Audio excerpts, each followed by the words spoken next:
Hey guys, let's see. Okay, everything looks good. Welcome to the stream. It is Ration Museum Bulletin number 59. We are back in the archive. It is Sunday, November 21st, 2021. So, hope everybody's doing good. I was a little late trying to get an extra chat thing to work. I'm trying to get chat to like show up right here and, so that folks on the opposite platforms can see each other talking. Since we're on Twitch and YouTube at the same time, but didn't get it working, and I'm 10 minutes late trying to mess with it. So sorry about that, guys. Looks like we already lost Robert as a result of that. So that's a shame. I hope he's doing well. I hope he watches the repeat. Howdy, howdy, Bob. All right, so let's see. We got this and that with Matt. We got Fordman. We got Curious Pete. We got Jeremiah. We got Kaylin, we got Aletha, we got a whole crew already. It's looking good. Sorry I wasn't here last week. I'm still not sure about next week. It's just this time of year, but got a bunch of good stuff, as you can see back here, that came in between the two streams for mail call. Actually, one of these is Corey's, but we'll take a look at it anyway. I'm sure he'd like some close-ups. Hey, we got Paul, we got Rachel joining in as well. Howdy to both of y'all. Paul, I got that last link you sent me. I've been all over the place, physically driving around, barely getting any time at home. I did get the link and I did check that out, and I'm trying to remember what it was right now, but I remember being pretty darn impressed by it at the time. Something with NASA, but I absolutely will get caught up with you between this week and next week. I'm blocking out actual time, so sorry about that. Just trying to get caught back up. Let's see, we got a bunch of stuff that we're gonna try and get into the catalog this week. Between last week and this week, I copied over the first 6,000 or 7,000 photos from the various places. I've been saving them while we've been doing all these cataloging streams, and put them into ordered folders to correspond with each of the boxes in the museum drive. So I have one more real big push of that, and another 10,000 or so photos there to get organized. So then I'm going to be looking for volunteers in just a little bit to every once in a while grab a box out of the pile and go to the catalog spreadsheet and start building cards in the database I'm going to be putting together that basically say, like, this is an item in the collection, this is what it is, this is who made it, this is the potential year for the item, here's a description of it, here's some links to other stuff. I feel like if we break up that work, then we can put a lot more detail into each one, and can actually build a pretty good database. So reach out to me by email below. It'll probably take me a week or two to get back to you. Like I said, I'm terrible, but I'm trying to help spread stuff out. So, please keep bearing with me. I know we're just making a little progress at a time, but that's how this stuff starts. If there's a museum open in the future, I'll be thrilled. So let's see. Hey, Dub C, welcome to the channel. Good to have you here this weekend, or welcome to the stream, I meant to say. See, Paul said, no, I sent you some links that you were aware of. Yeah, that last one. Let me bring it up right now. See if I can jog my memory. Foreman saying, you know how much an empty World War II C ration crate goes for? Been cleaning my room and need a box to put rations in. So I just picked up a K ration crate and can tell you what I paid for that. Oh, I guess I just gave something away. Well, let's take a look at that. Okay, we got some boxes to move out of the way, some bigger ones this week.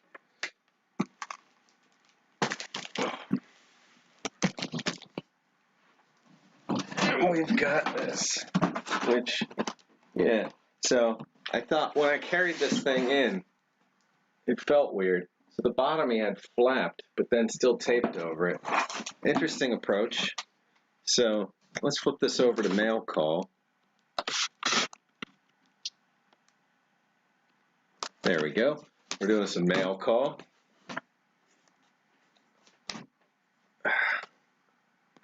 See, who was just asking about the C-Ration crate? Fordman. So I would think it's, an empty crate, you're definitely going to be looking at over 100, but depending on your timing, it may not be too much worse than that. And depends on the style. Now, if you're going to flea markets and stuff, you may do much better than that. You never know where somebody's just going to have old military crates among, Pepsi and Dr. Pepper and whatever other crates. Well, this packing job isn't what I'd call the best. It's got a few pieces of foam, and otherwise it's just shoved into a box. So, let's take a look. Yeah, I'd go so far as to say that was a poor packing job, but it doesn't look like it's any worse for wear as a result. So, we're going to put this in the bright box over here and see if we can get a better look at some of the features. This is only really written up on two sides, so let's see what we can see.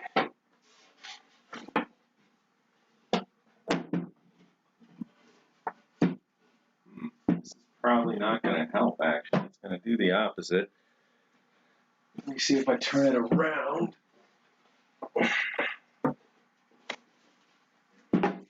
Put the camera in the box.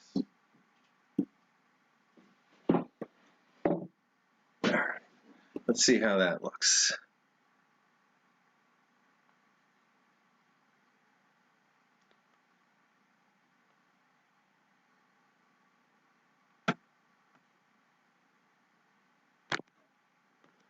All right, there we go. Yeah, it's not busted up at all. Nothing seems to have come apart. All right, here we are. So this one was a faded one, and this one I ended up snagging for around $160. But you can tell on this side, and this is the good side, that this was a K-Ration. You can see, let's see.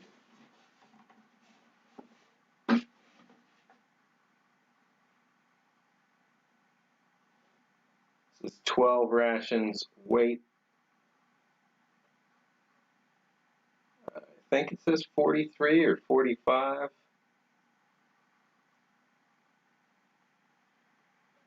Not 100% certain there. Up top we have the NSN number, or I guess the NSN, because the last part is number. So let me move the camera in there. Gotta move that to be able to see what I'm doing. All right.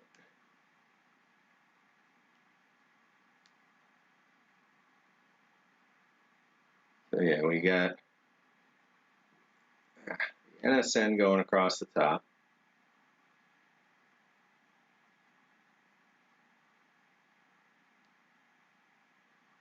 Down here we got 12 rations, and 12 rations meant 12 full day meals, or full days of meals. So there were 36 K rations in one of these boxes. Now the best writing on here is the reason why I ended up picking up this one in the first place. Let's see, here we go. Try to angle this backwards. It's a little confusing, to say the least. There we are. So this one was packed by the Kellogg company in April of 1945. It was listed as 43, but that's definitely 45, and I saw in the pictures it was 45. So, yeah, these crates did have wooden lids, and I do have one that has its wooden lid, but this one doesn't, and most of the ones I've ever seen haven't, because they were usually used, or they usually end up kept in somebody's garage or somebody's barn or, something like that. So, they tended to get pretty beat up, pretty greasy, pretty oily, used to house cans and whatnot. Let's see if we see any crazy stains in this one.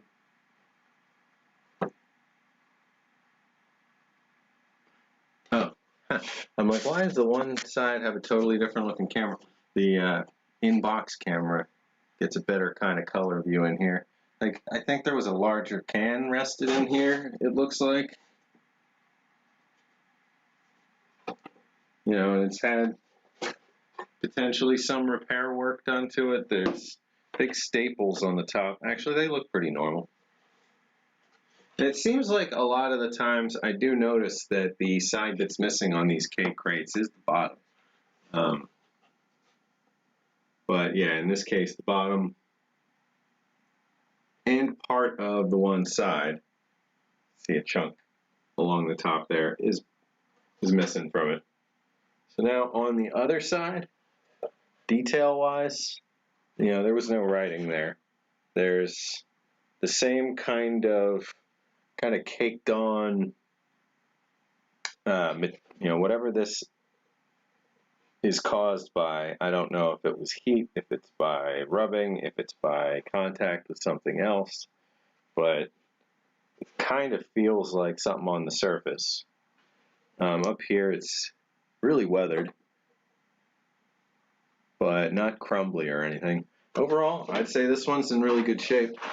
I'm happy it didn't get damaged in shipping, and I really wanted to have one from the Kellogg's company, so there we go. Now we've got that covered. Would love to see, I wonder if there are any crates that are stamped Cracker Jack, because I know the Cracker Jack company was a packer, but see. Howdy, everybody over there with Aletha. Good to have all you folks in the audience. I hope I'm entertaining to some degree today.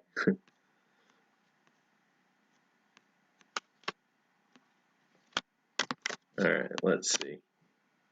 Forbin saying, were the lids nailed on the crates? One of the reasons behind the K-bar being invented was so Marines could pry the lids off. Yeah, you can see on the one side, they're sort of stapled on the sides and nailed on at the ends on the top. And then same would have been true on the bottom. And you can see all the holes along the bottom where the nails have been popped out. So yeah, they were nailed shut. You did have to have, you know, some actual prying, some leverage to get one of these crates open. And there was a cardboard inner box that pretty much doesn't survive. I've seen a couple examples of them, and I'm not 100% certain they were used by all of the packers throughout the war or anything like that. You know, that would be something I'd have to get more detail on. But you know, just to have like a whole nested set, you know, to ever see one that's complete would be amazing, you know, where it's all 36 boxes inside the cardboard box, inside the crate, all sealed up. I mean, granted, you know, there's just about no way, unless it was frozen or something for all this time, that they wouldn't be, you know, pretty badly mangled somewhere inside, but the waxed boxes tended to make the damage internal to the K rations when they would start to degrade, so depends.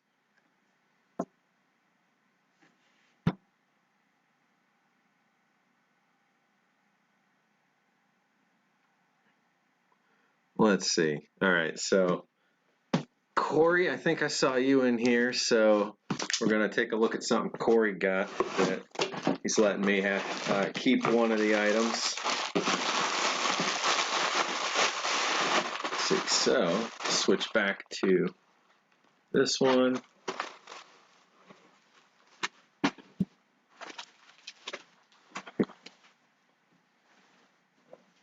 Got all kinds of K crate bits on here. Not that this is that much cleaner like that anyway. There we go.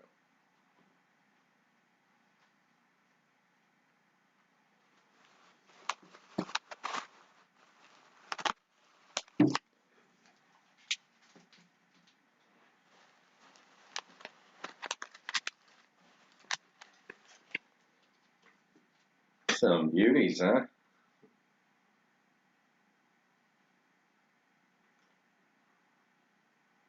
See, now these, I don't see any weirdness, you know, poking through the wrapper like those kind of translucent ones that you had. Everything looks pretty normal here. They're all very solid. None of them have any telltale like cracking or weirdness to them. So I'm gonna, you know, keep them in that padding that they came in. But rather than me pick, I think you were saying go for either the 1909 or the 2109.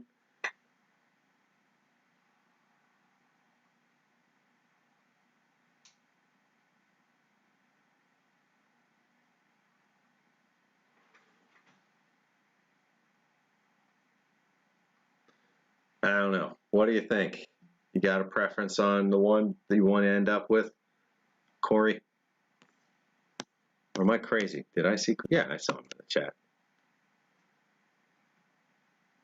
Yeah, these things are pretty darn big. Any but 1969. 1969 is, yeah, this one. That's,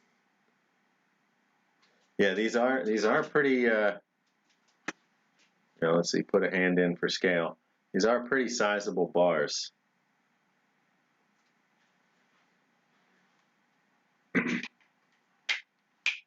All right, so pack those back up. I'm going to go for the 1909. Just look how smooth it is. Look how perfectly smooth it is. That one's going to scan. I'm going to do a new 3D scan from this one, and it's going to turn out darn fine. I can feel it. So I don't know if any of you guys have been following any of the crazy nonsense in the crypto world. But there's these concepts called non-fungible tokens, NFTs, and they're these like representations of things or ownership of things or assets for 3D stuff or pictures or whatever. It's basically like fancy watches for the internet world or something. I don't know how to describe it, but just one little quirk in that world is people really like certain numbers, and within like series of things, like, oh, okay, like say a painter was releasing a run of 250 copies of one of their works, and everyone was individually numbered and signed, and it was a limited edition, you know, 250 made of this. Well, somebody's going to want, you know, specific numbers out of that set, out of importance to the community or to themselves or whatever. So even though they're all technically exactly the same, some of them will be worth more to folks. So like Corey wants that bar that says 1969. You know, in the NFT world, there's people that want, you know, number one. Most of the other numbers I'm just not going to say here, but it's non-physical. Non-fungible. Just means they can't be faked. They can't. They can't be changed from one thing to another thing without a permanent record of it. So it's a really neat world. There's all kinds of stuff going on there that I have absolutely no idea what it is or how it works. So it's just been neat. All right, this one's from Rachel. I'm going to do this one last because we're going to engage with it a bit differently than the rest of this. So let's see. We've got two more items here from mail call. We got this one. This is something for the museum. So I'll do this next to last. This is partially for me and partially for the museum, so we'll do this. NFTs are a big scam, says Corey. Yeah. You know, tulip mania, it's all a bubble, et cetera, et cetera, et cetera.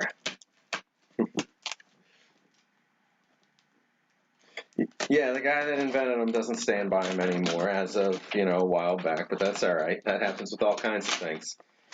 You know, the guy who started Greenpeace left Greenpeace doesn't mean they don't do anything good anymore. All right. Anyway, Gonna open up this great big box that came all the way here from, well, I don't know if you guys can read that, but Budapest.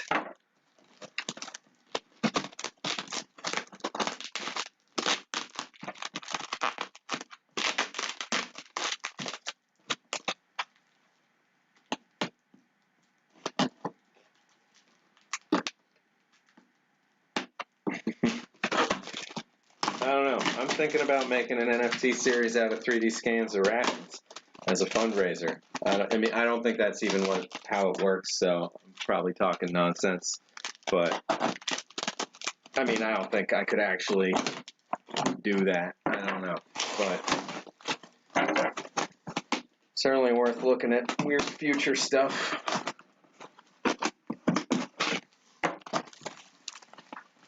Alright. Here we go. Oh, trying to one-hand this box from Rachel. Jeez, not happening. Alright, here we go. Popping back over to this.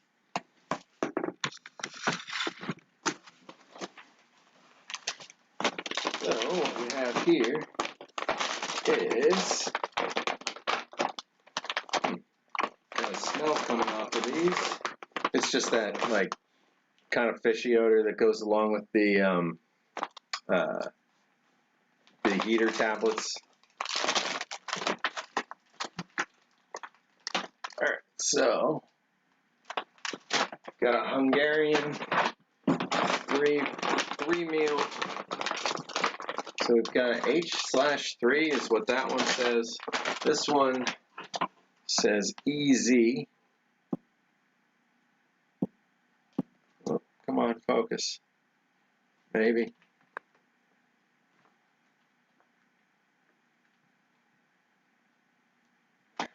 This one says EZ, and everything's in Hungarian, so gonna need to pull out the Google Translate app in a minute. This one, it's got tape all over it, but it doesn't look like it was cut open. Maybe.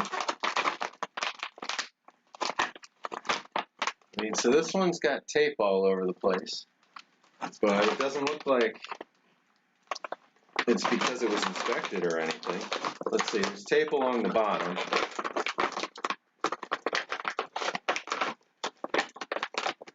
But the bottom's still completely sealed. Tape there? No. They must just been taped together or something. The tape around the box was intact. So yeah, the bottom of this open, I mean the tape folded back, but you can see like there's no cuts along here, and this actual like edge of the package is still sealed in there. So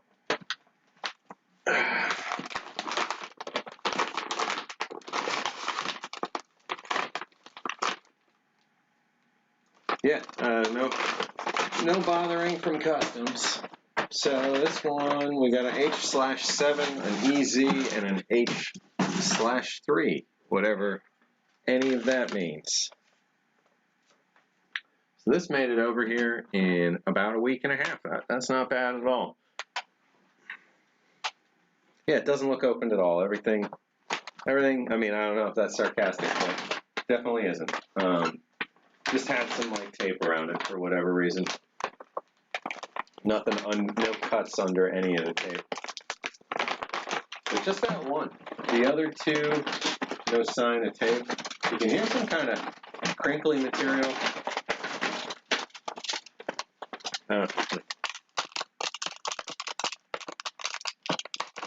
Inside these things.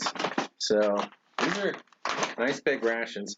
Now, unlike other times I've done this, picked up a bunch of these, 4 and 24-hour rations. Definitely going to eat one of these and going to eat it, in the very near future. So, not on this stream, but going to hopefully get into one of these before the end of this year.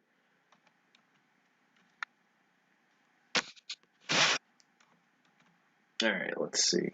So, These remind me of the SRGs. I have yeah, I have no idea about the contents, though I can feel some very large cans in here. Like this is a can.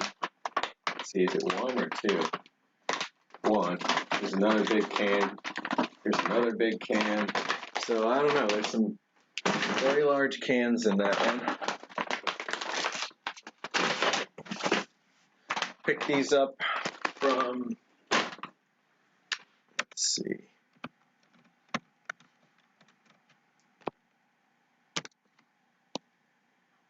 Sorry, try not to shake this thing while I'm using it real quick.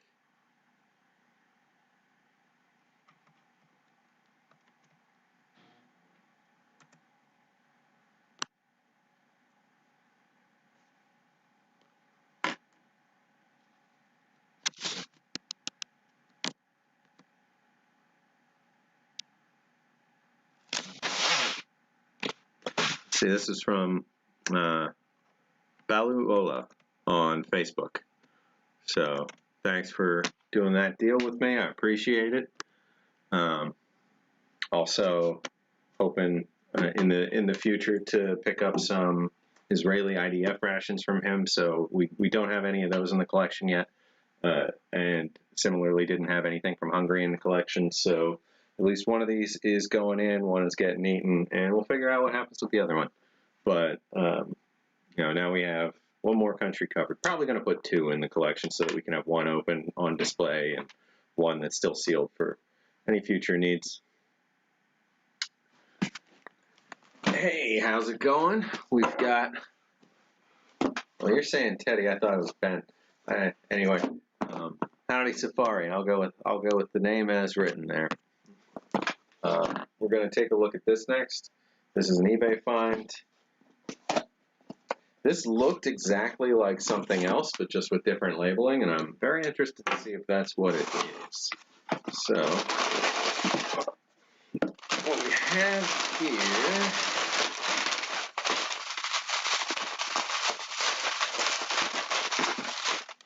Yeah, this looks basically exactly like, size and shape at least, as the West German ration that Kaylin reviewed and sent to the museum. It's that same style box. Let's see.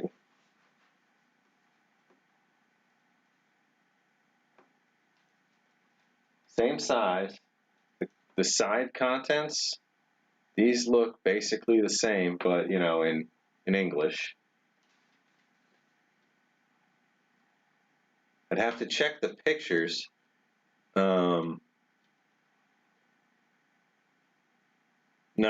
like I'd have to have notes on where this was. Actually, I do. Let me see. I doubt I've gotten this set of pictures done, but it's worth a quick check. Because of course I don't do anything the normal way, so I'm doing my database and picture association backwards. So I started at box 80 and I'm down to box like 43 or something. So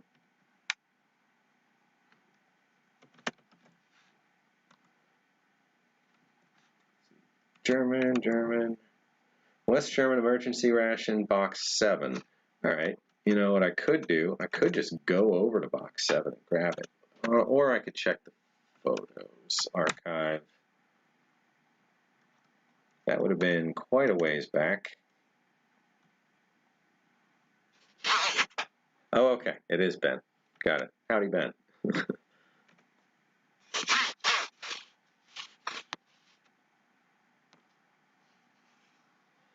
All right, let's jump back to May last year. That sounds about right. We've got Korean stuff. That was box 1, I believe.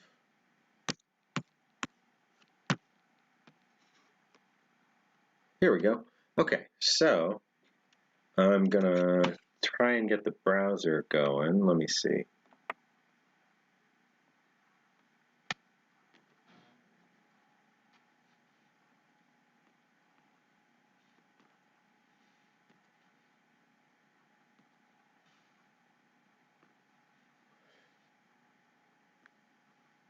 All right, there we go.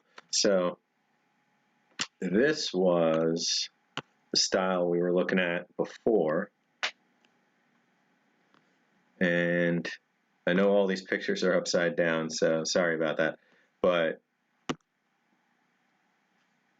we've got the same 3-language call out on the front: emergency ration, ration d'urgence, and ration d'urgencia, or something to that effect. Let's see. Ration d'urgence. Okay, well, we only have 2 of the 3 on here. The back ingredients, structure's different. The side contents, basically the same.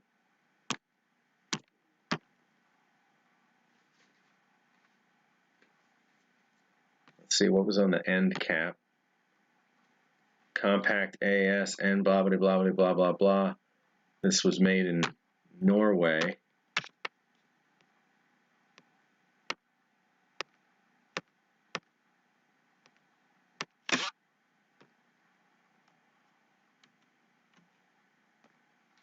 So, going back and looking at this thing,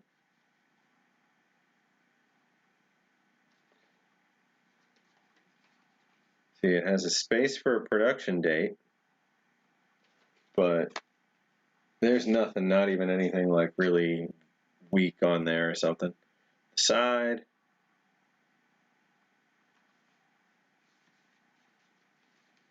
there is a date on the top. Oh wait, no, that's a weight. Never mind. I thought it said 2309. It's 230 grams.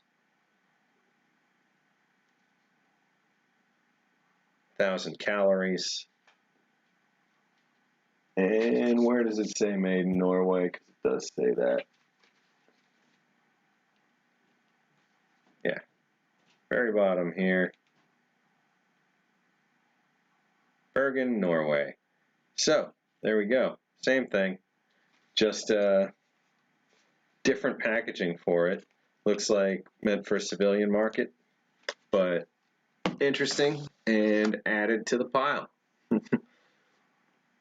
Oh, hey, hope you figure out whatever it is, Pete. See you back here in a bit. All right, and now, last but definitely not least, we've got from Rachel Sunshine, we have Feast of the Holidays. Been looking forward to opening this. Okay, so let's see.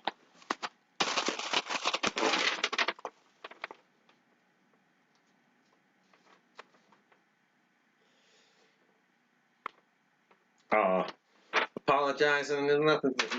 No, we'll start with a positivity. So here it is, the feast with French pudding and, let's say, an MT or a blueberry turnover. I added some snacklings for me, or well, for you, for me, guests, or just me. Happy holidays. Enjoy your friend Rachel Sunshine. Stay positive. Heck yeah. Stay positive. Good message. There's all kinds of there's plenty of negativity in the world. Let's stay super positive in here. Oh God! Oh my God! This thing weighs. I was wondering how much of the box was the ration. This thing weighs, I don't know, 10 pounds.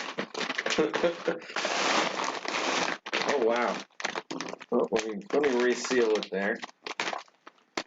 Oh my God!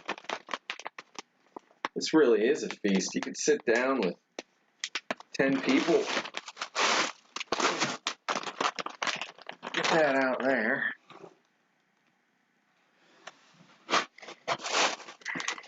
Oh, we got salami. We got French champagne biscuits. Oh, we got the styrofoam cracker things. Let's see, what are these?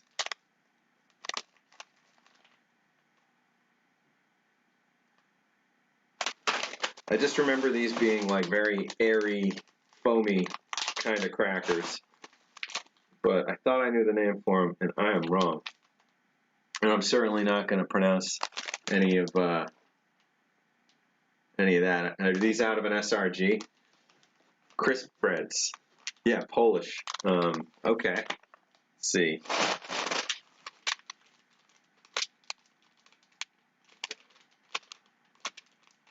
Whole grain biscuit, but it feels almost like a stroopwafel. Gravkix. Oh, I got two things. Let's see, we got French. Whoop, three things. Three things of coffee. These are South Korean, it looks like.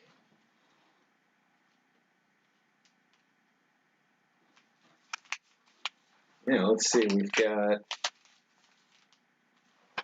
yeah, they're covered in,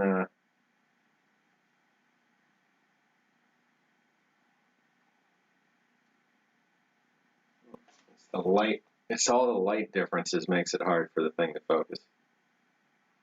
There, well, almost. Yeah, tiny little, there we go, wow, yeah, I probably should have just showed that. There we go. So, all right, so we've got, let me make room here.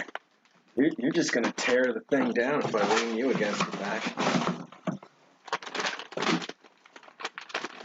It really is. All right, let's see.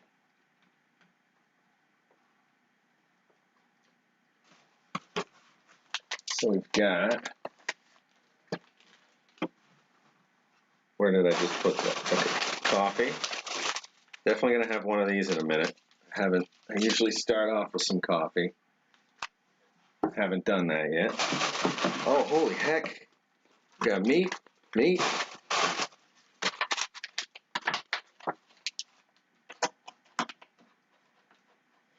got American salami or salami Americano. We've got dry cured country style salami. And we've got mole dried salami or mole. Oh man, I wish it was made out of moles. That'd be interesting. I haven't eaten a mole. Can you eat moles? I bet you could eat a mole. Oh, there was more coffee. Let's see. Also, South Korean.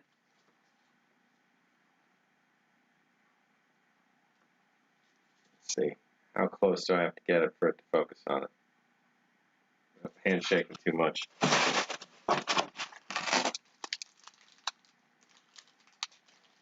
All right, we've got fruit sweet little bars. Look like from RCIE or an RCIR. Oh, it has been a while. It has been a while since I've had the milk chocolate Coca-Cola.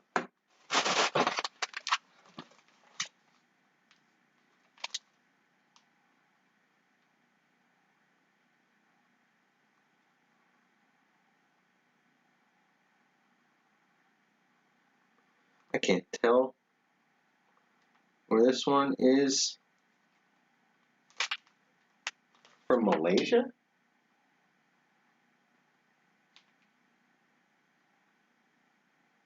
Old Town White Coffee. White coffee.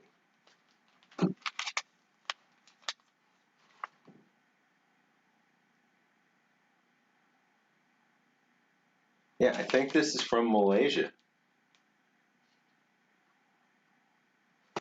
Heck yeah, some treats to enjoy on the stream. You know I will. I'm gonna start right out with one of these fruit things. Let's take a test on this. Fruit sweets.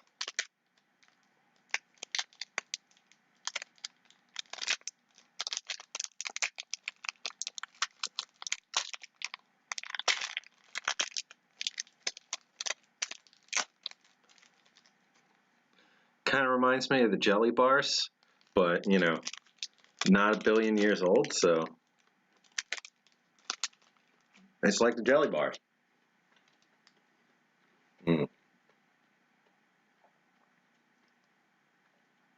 It's like fruit leather, but softer and 10 times thicker.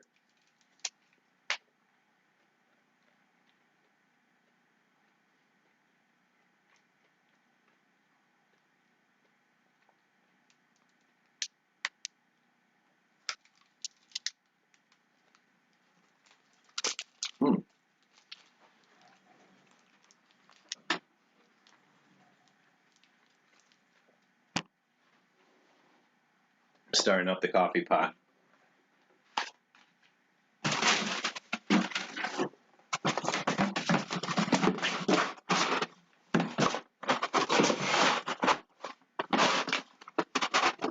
All right, well, thank you so much for this.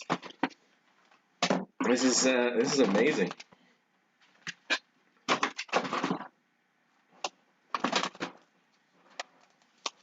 You can tell I failed to keep the sweet tooth in check. Like, immediately go for the candy and the chocolate.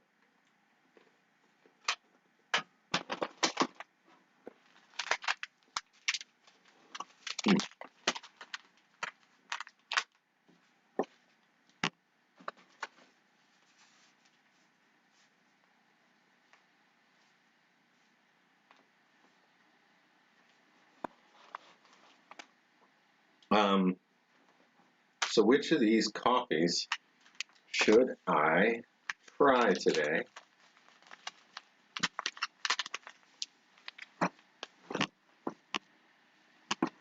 We've got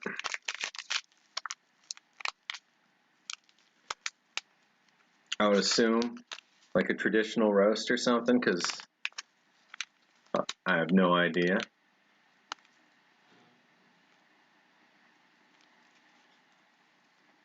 Some kind of dark roast, maybe.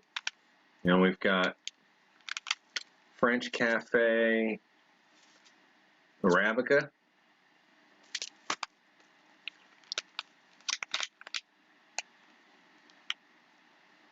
We've got Mocha Mild Mix. And then we've got the Old Town Hazelnut 3-in-1,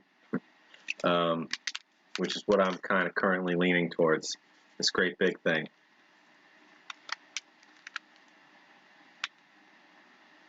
Mainly because it's got like 6 times the calories of my normal like sweetened cup of coffee. While we're waiting on that water to boil up.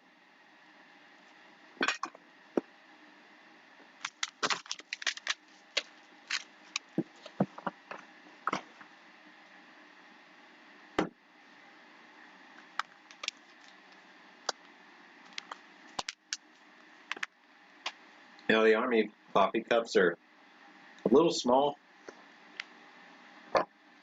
Oh, actually, no. I guess they're about the same inside as a regular one. I was going to say, because they do widen out, but they seem a little small. But no, that's plenty of volume. All right, so we're going to pop this in here.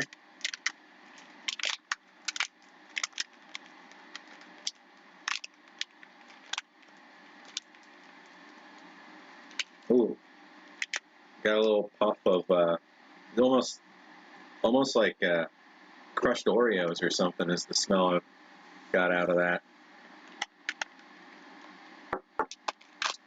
I have a feeling this is going to be a pretty rich coffee. There's a ton of powder in there. Let me not spill everything on the computer. No. There's quite a bit in there. And then let's take a look at what comes in one of these. I have a feeling this is going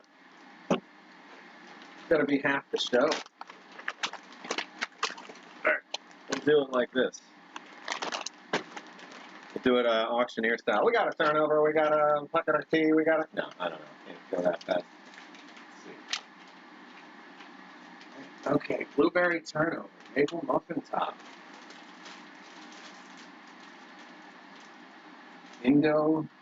Indomie instant noodles meringue. Oh my gosh. got diced peaches and syrup from Australian Ration. Oh, we've got a can of fondue from French. We've got coffee. We've got tea. We've got Royal Ceylon tea, the Vert Element tea. We've got honey sticks to go with tea. Oh, this is amazing. It's going to be strong coffee. Well, it shows a picture of a regular sized coffee cup.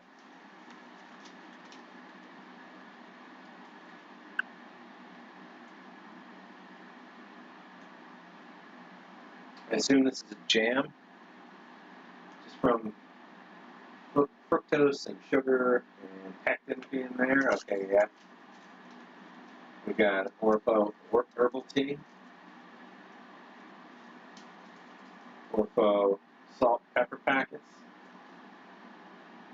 It's funny that they're opposite in where they're attached, but I guess it's just like coming out in a strand or something, or a string. Raspberry protein bar. Holy, I mean, this is amazing. I've gotten like this far into something like this big.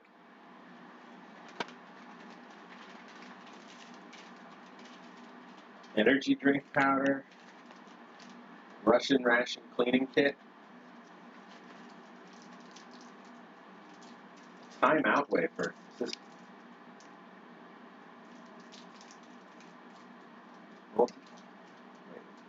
multi-pack. Seeing if I can see a country on it. Is this one British? The honey's from a local veterinarian that does their own honey. That's awesome.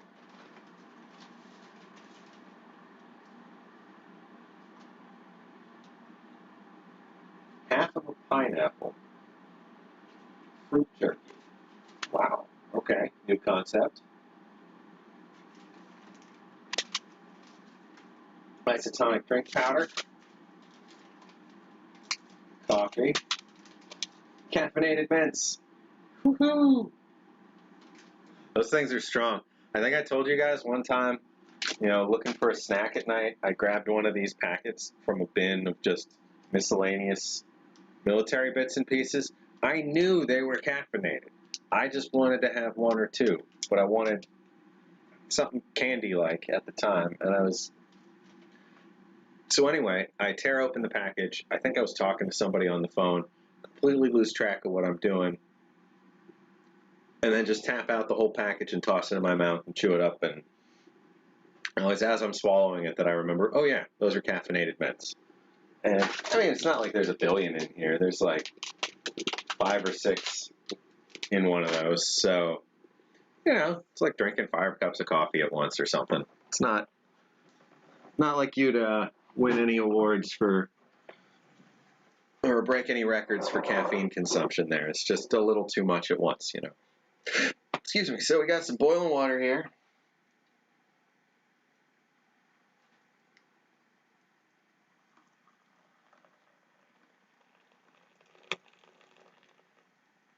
All right.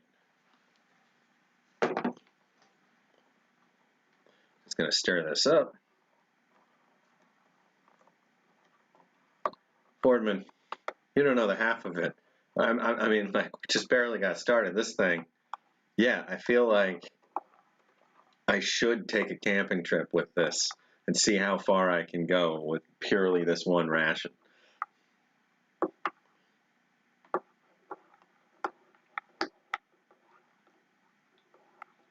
It really, really is a feast. All right, so we've got chili pepper paste. Awesome.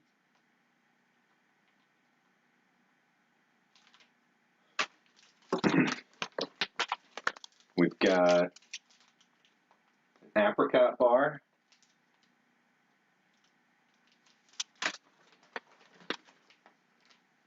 Orpho peanut butter. Everything just seems so tidy in an Orpho pouch packet. See, we've got creamer.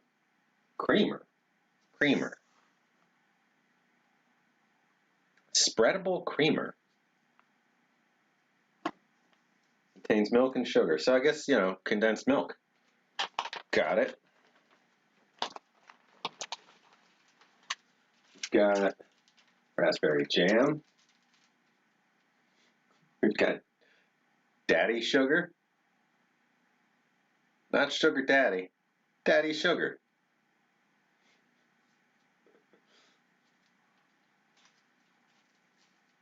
Instant coffee.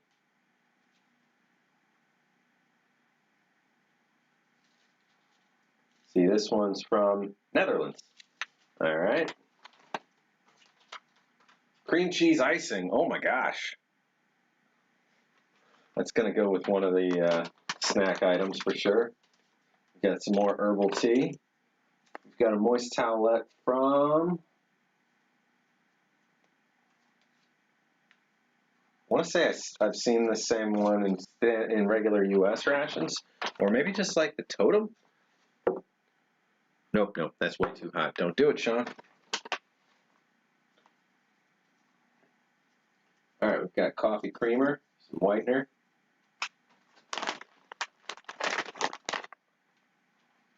Here we go. That's probably a better angle for all this.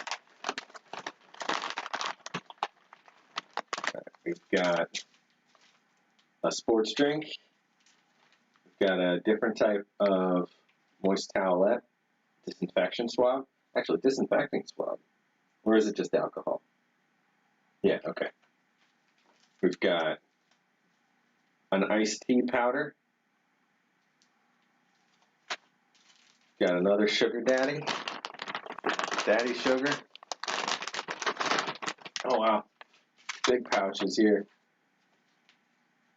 We've got a vegetable and chickpea biryani.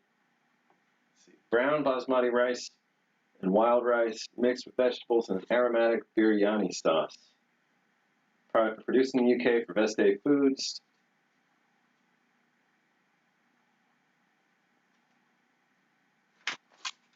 What is that? This is a big one.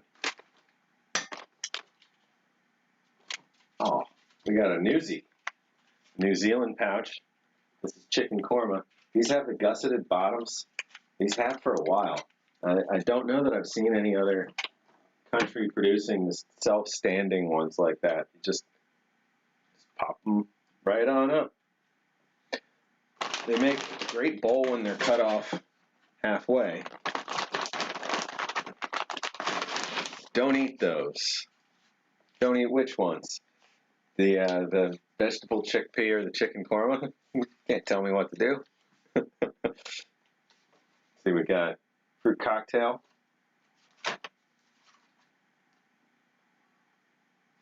Looks Canadian.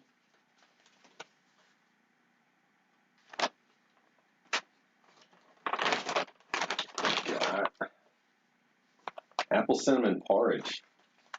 This reminds me of a real meal. Where's this one from?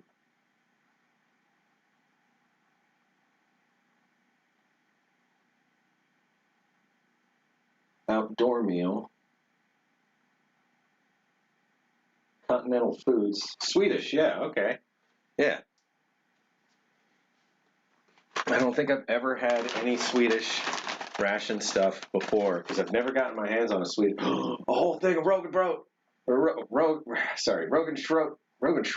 the canned rye bread stuff. Oh my gosh. This. I love that stuff. We got our Pain hamburger, our hamburger bun. Can't bring one of those out of a pouch without making some level of joke about it.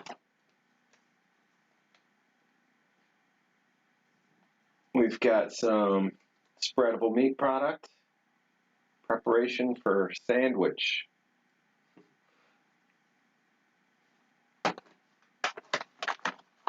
Actually, it's got a bunch of pictures of vegetables on the side. Let's see, what is this?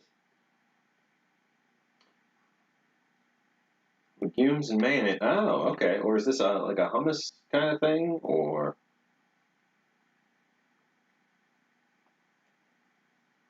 Just looking at the ingredients there.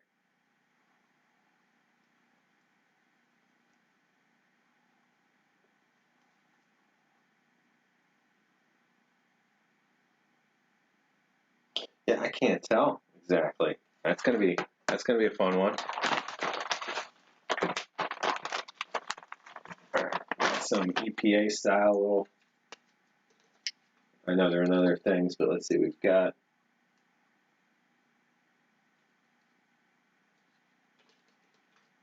spreads. This one's the worst. This one might be vegetable based, but this one looks like a sausage of some kind.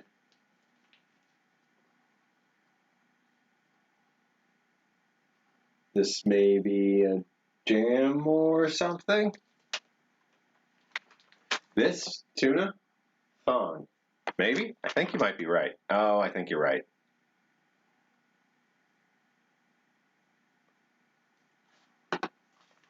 Yeah, the one thing did seem like it said tomato and paprika with vegetable base in something, maybe. So we got sweet biscuits.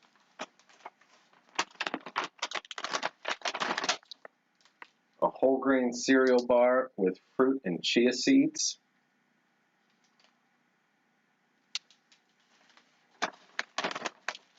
Got a packet of Kleenexes or paper towel bits. We've got 2 spoons, a fork, and a knife.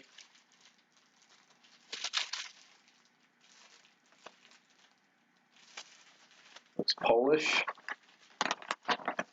Got another stick of honey.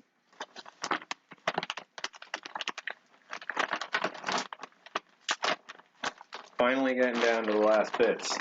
All right, let's see, we've got, oh, I love these ginger chews. These things are great.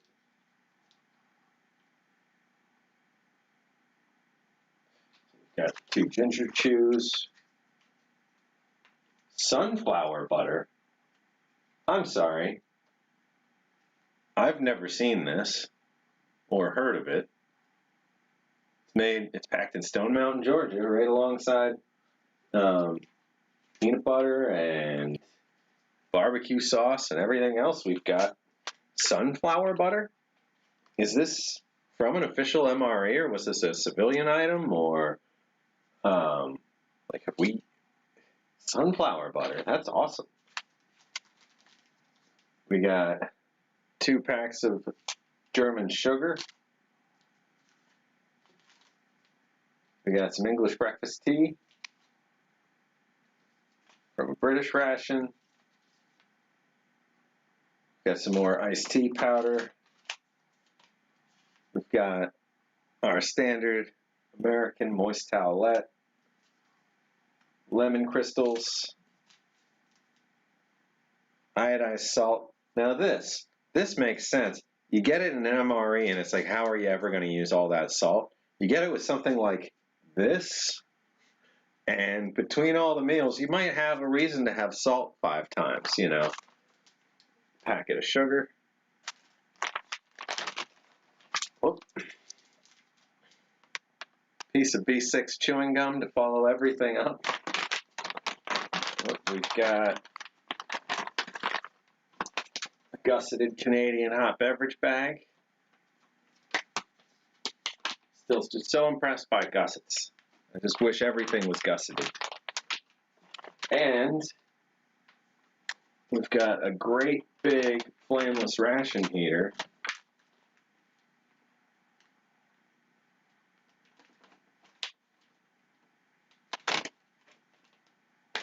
Whose style is this now? Because this is great. Is this, do they have FRHs and Canadian rations now? No, there would be 2 languages on here. This thing's huge. And it's got like that Japanese style great big bag, or Russian all MREs. So these are civilian FRH. Because it's a really nice one. And it reminds me of the Japanese style, except this is probably not, you know, this isn't like a tenting tenting kind of setup. Okay. Ooh.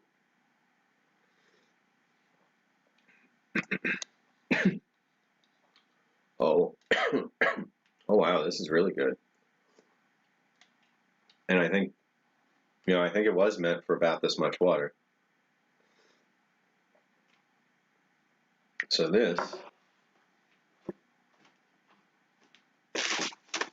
Where did I put it? Oh, here we go.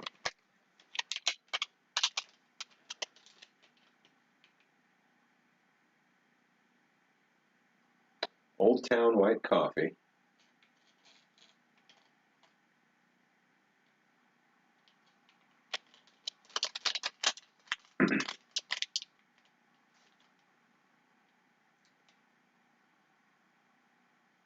This is hazelnut 3-in-1. So this has got coffee, creamer, and sugar in it. But, so it came out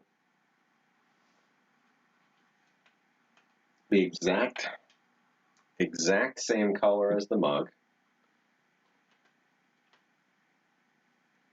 Like the identical color as the mug.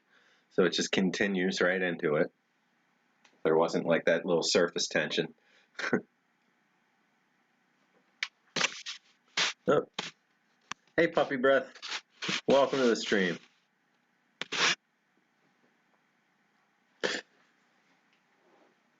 Right? Rachel's the best. Look at this. So, I'm speechless. This is amazing.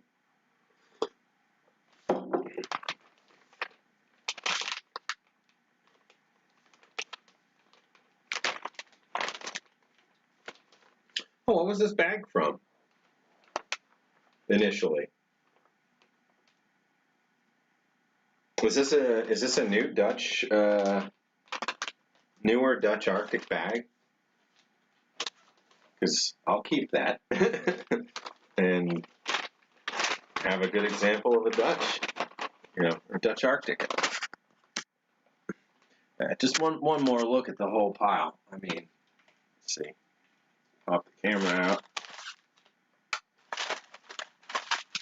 Spread everything out in here.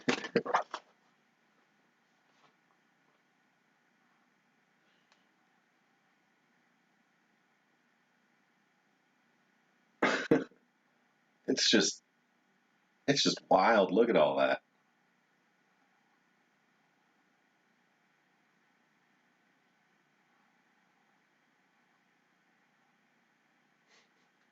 That's fantastic.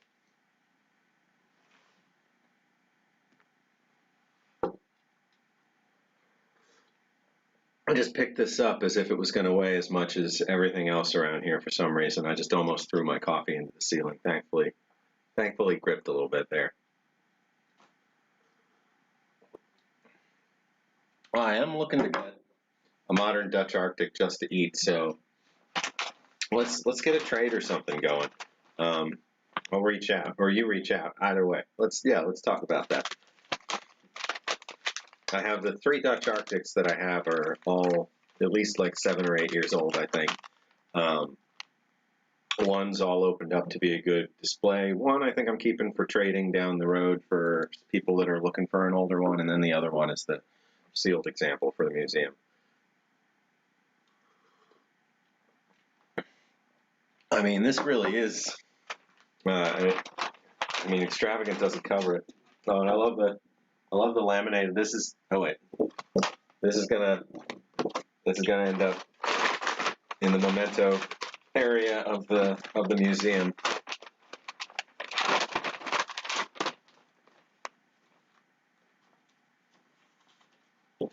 Put it in sideways. Don't try.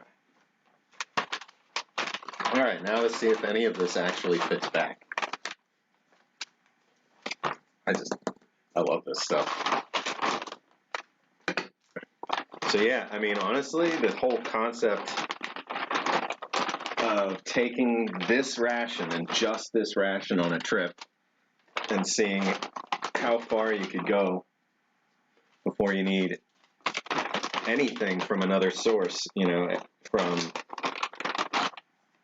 even silverware or condiments or anything. If you can't get it from here, then, the time's up, or, you stop the timer. But I bet you could go a better part of a week.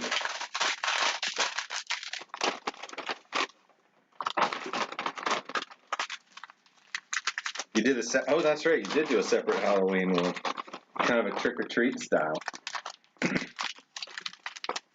I mean, this is a lot of treats. A lot of treats.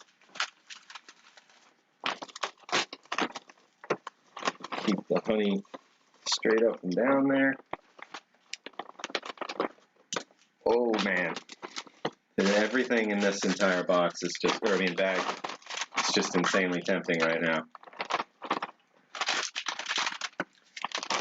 All right, let's see.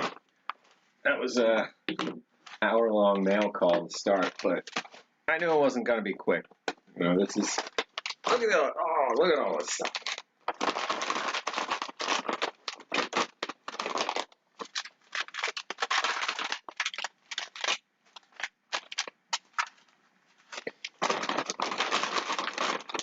Gonna have a meal that's part Thai, part Malaysian, part Australian, and part German, all at the same time.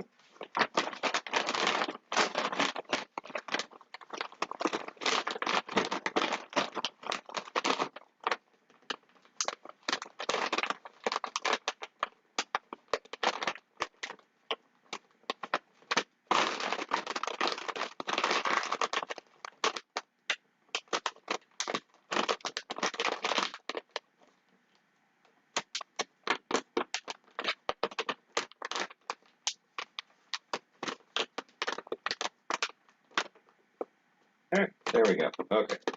Actually resealed. Nope, it's not going to stay that way. I have a feeling. Alright. Just look at this thing.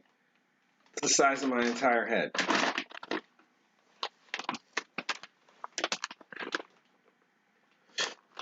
Copy that, Corey.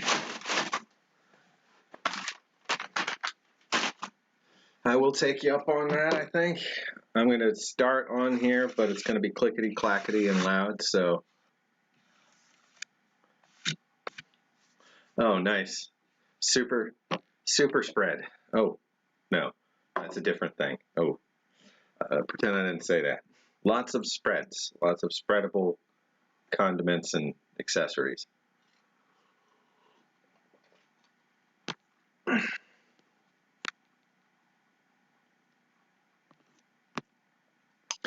Yeah, with the standard ration and everything so cookie cutter and specific, there's no humanity to it, even when they're trying to make something for morale or to remind you at home. It's still got Uncle Sam's footprint on it,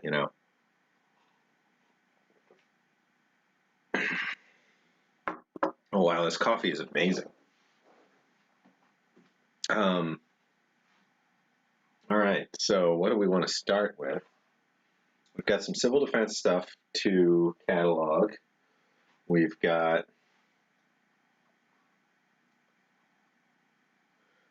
paper goods. We've already scanned nearly all the old print ads. I realized that a set that had been mailed in separately of another 6 or so ads didn't get scanned, so I do have a couple more to add to that pile. And I know I still haven't gotten any of those or any of these other photos online, but like I said, we're building towards a critical mass kind of point where there's thousands and thousands of these things, and getting a system where I can just dump it all out into the public is the goal. But getting towards the end of the cataloging task, and then we can put some time on that. Although, to be honest, I'm not sure how that kind of format will work as a stream, because I'll be like working on a web kind of thing while we're chatting. But it's work that's got to get done for the museum, so that's kind of the point of this. Do a little work, do a little check in with the community and show you guys what we're adding as we're going. Hey, Mike, welcome. Good to have you with us this fine Sunday.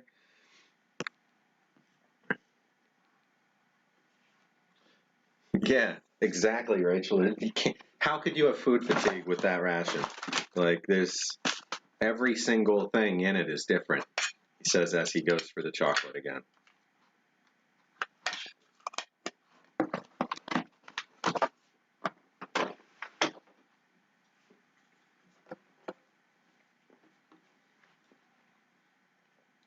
I could lock myself in the museum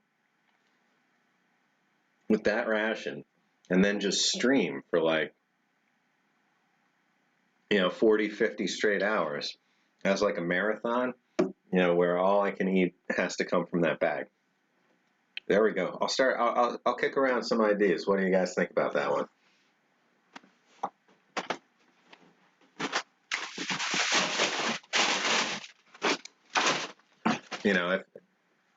If I did like some kind of marathon stream, that would be a good time to, start off a fundraiser, do like the telethon style. Like, call in, all my operator is standing by, and then cut to like, another image of just me there with a phone, like, hey. But, or, we have you all come in and we get you set up with phones, and no, we don't need phone call-in stuff, but do need to get some fundraising going before the end of this year. That's my hope. That's my dream. Just get some things started. But being able to say, here's all the stuff we cataloged this year, I think is a precursor for that.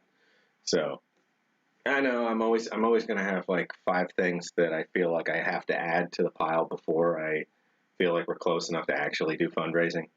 But this one, it's going to help. It's going to help to be able to say, look at the greater than 1,000 things that are currently being preserved. Please help us with that endeavor. That'll hopefully work out a little better than just a whole bunch of text and hopes and dreams. Day 12. Still have not depleted the holiday ration. I mean, seriously. Like, how could someone eat all of that? Get Pete an operator's uniform? Yeah, and like a great big headphone, with, the hang down like speaker set from, the old switchboard operators. Hold, please.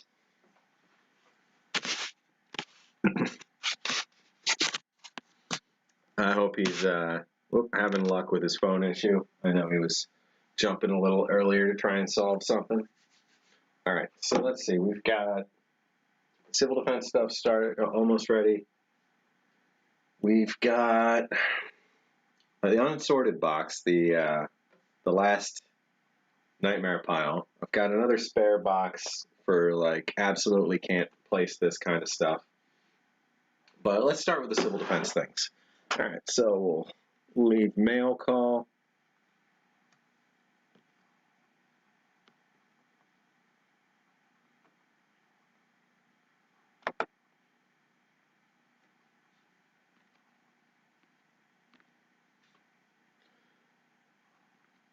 All right, there we go. That seems all right. Okay.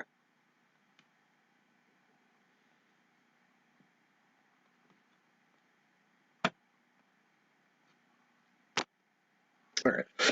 Excuse me. And then maybe in a little bit, stop and have some of those crackers from the outside the ration pile with some. I mean, outside the feast. Maybe some crackers and salami or something. God, everything just looks so good. Civil defense stuff. Yep. Okay. Oh, dang it. I was going to bring in. So my grandfather had he had a radio room in his house that he had built. He had built an extension off the back of the original house that they got in the 50s, and built a new sitting room, man cave style room on the back of the house for himself, and like library kind of space. And then above that was the new master bedroom for the house. And in the master bedroom, there was kind of tucked away a little sub room that was for his ham radio setup. And we've been going through there, cleaning things up. And one of the items in there was a radiation detection meter from the Navy from the 50s or 60s, I want to say. So going to put that in with the radiation detection equipment part of the collection. And I meant to bring that in to show everybody this week, but that'll have to come in next week or the next stream. If I don't do one next week, we'll still see, playing that by ear. But it's this great big heavy case, and the military manual, and great big detector unit with a separate probe and a spare tube and all kinds of things. And the Geiger-Muller tube has like some kind of liquid in it or something. I don't know. It's all very interesting. The military took the radioactive source material out of it before selling it to the public, but it looks like it was picked up, from like an Army depot or something. But we've got the 2 Army Radiacs in the collection, and this is very similar, but complete. So it'll be a really good example. I was just thinking about it because I'm sitting here holding the Nuclear Civil Protection Plan for the state of Kentucky, from the estate of a former governor, and just, I don't know, any of that just reminds me of the radiation detection stuff. I was speaking of the devil. In this box over here that we're going to be taking a look at, that little spot right there is the top of the Civil Defense logo on a radiation detector. We've seen these items before. I just need to get them in the catalog, written down, that kind of thing. So, without further ado, let's see. Probably going to need to get the chat up on the TV so that I can keep seeing you guys once I start typing things. So let me do that.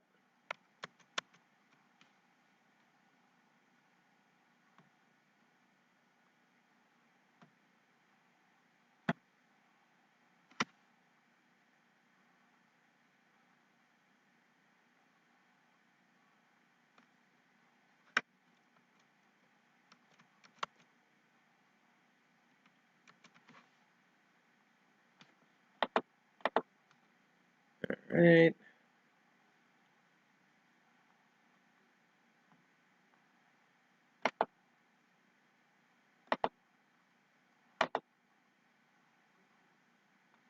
Okay, that's taken care of. Now I got the catalog open.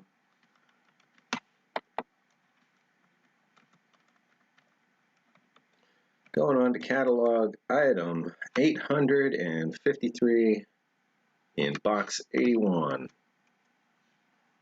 And considering a number of these catalog items are things like 15 of such and such, 26 of such and such, we're very deep into the collection. There's well over 1,000 things by now, but 853 different things, or different, well, not all just classes of things, because anyway, you know what I'm saying.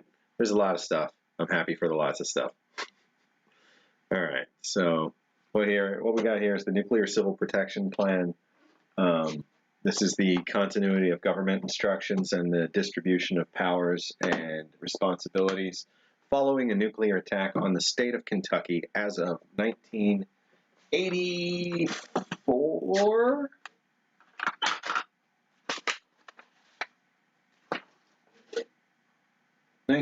September 1983.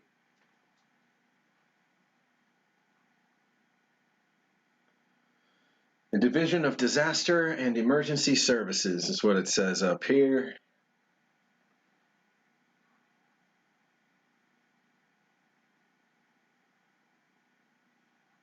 From Charles H. Bogert. So got lots of family. Well, I mean lots of. I got, my brother's married to a Bogert, and I've got some, extended family through him that are, by that name. I don't know. I'm just in a rambly state today. Sorry. So this plan covers facilities that are going to be involved in continuity of government, facilities involved in restoration of services, in decontamination, in people management, in holding refugee and spillover populations. You know, basically, if this town is bombed, but this town isn't bombed, a certain amount of this town's population can be migrated, etc. I mean, like, it's, you know, there's a lot, you know, that this book tries to cover.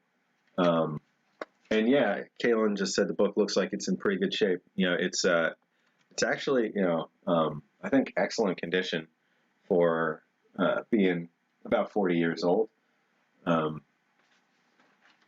All the actual corners of the pages are preserved well. Nothing's tearing, nothing's being pulled. There's some browning on the edges of the paper, possibly from storage over the years, but overall, it's in good shape. I have a lot of similar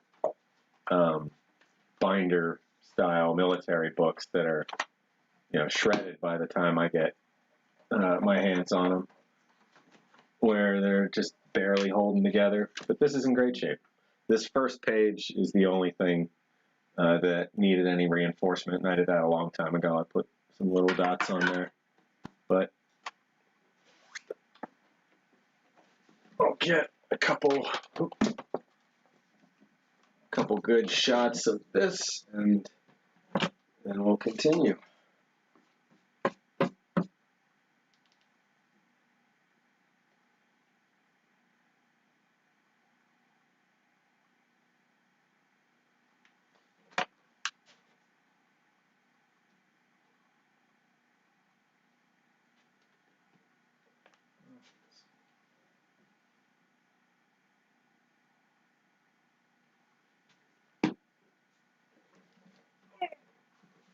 It is a heavy book, by the way.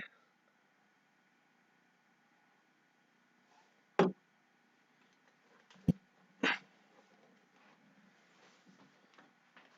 Commonwealth of Kentucky. All right, so let's see. We will catalog that as Box 81, Item 1, Nuclear Civil Protection Plan, Commonwealth of Kentucky, 1983.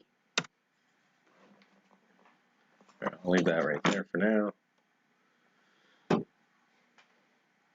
Wait, your birthday is September 7th, 1983, the whole way through?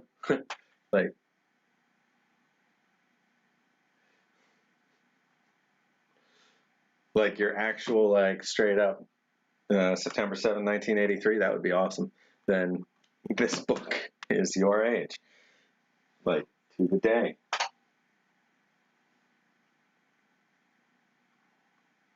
So let's see, item 2 out of this box, we will do Civil Defense marked first aid kit. Actually, looking at this really does seem just somebody slapped a Civil Defense sticker on here, but I guess that's kind of what they were directed to do for Civil Defense stations. So this is an older style, pretty common, actually, just one-size-fits-all first aid kit that you would have, like, at a place of business or on a train or something like that. You've got a number of sizes of compress bandages just ready to go, individually sealed. You've got your big old box of ammonia inhalants. That's funny.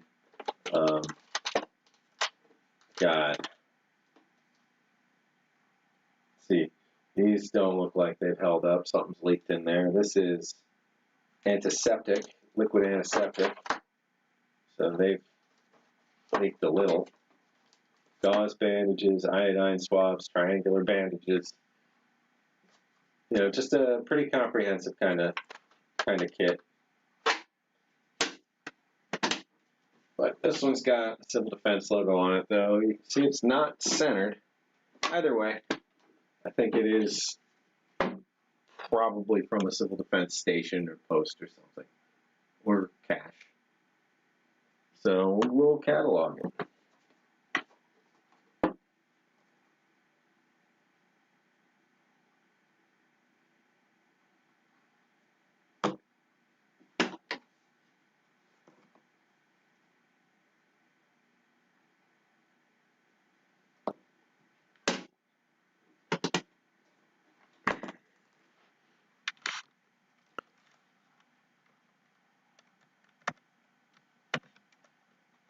Hey Pete, welcome back. You missed, we went through the whole Feast of the Holidays, 52-pound ration, 75-pound ration, whatever it is. And we went through item by item. I had some coffee. Yeah, it's not about a box of cigarettes. Don't try and smoke the ammonia inhalants, Pete.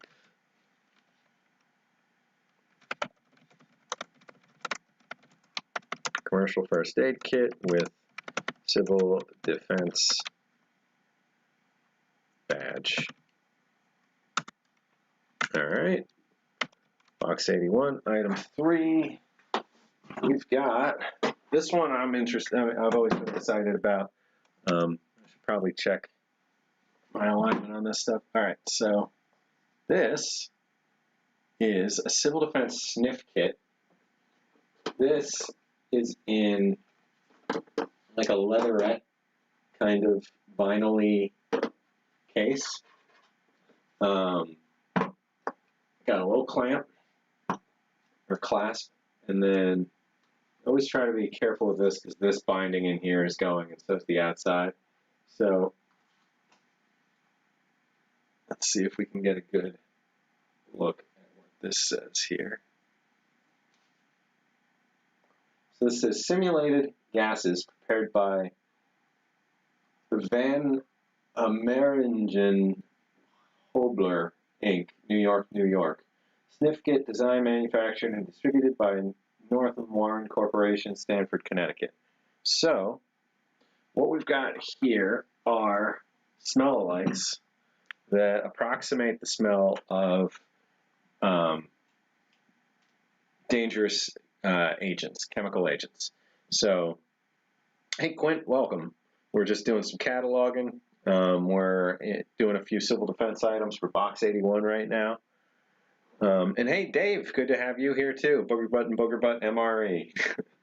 So, this civil defense item is a sniff kit containing smell-alikes of things such as mustard gas. So the idea here is get folks that are in these demolition and clearance crews, messenger crews, all sorts of civil defense crews familiar with what the telltale smells are of things like mustard gas or tear gas or phosgene gas, which, this one was used in World War I. We've got lewisite, we've got chlorpicrin or chlorpicrin, something, but the main ones you'd want to have some understanding of would be like the mustard gas, tear gas, phosgene gas. So these things aren't the actual agents. Just clarifying, none of these are a canister of mustard gas or a canister of phosgene or anything like that. These are other, other components, compounds that produce a similar smell. Who knows if these still smell like they originally did when made 50 plus years ago, but let's see if there are any dates. I want to say this kit is a 1950s style kit, so we're probably looking at more like 70 years. So phosgene gas, aka choky gas, because of the military symbol CG. Let's see, smell with caution to avoid choking. So we're gonna try some of these. So I'm just gonna get it mixed up to get kind of a cloud in there, and then we're just gonna give it a quick whiff. Whew.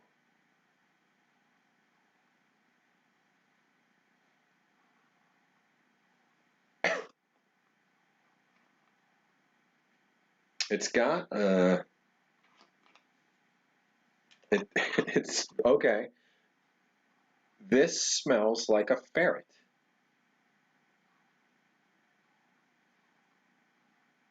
This smells like a ferret. That's very interesting. Let's try. Let's try the tear gas. I think, Pete, that they're close to 70 years old. I'd have to do digging on the actual kits themselves because there's nothing in this one that identifies it as being manufactured in a particular year.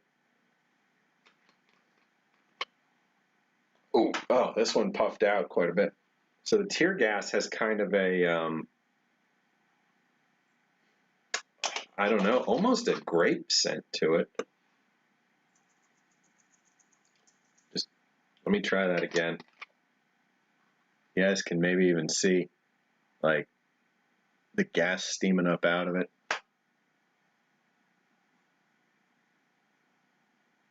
Like there's a whole cloud in there.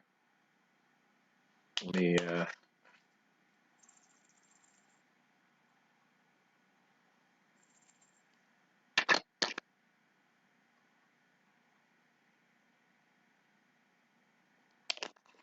so,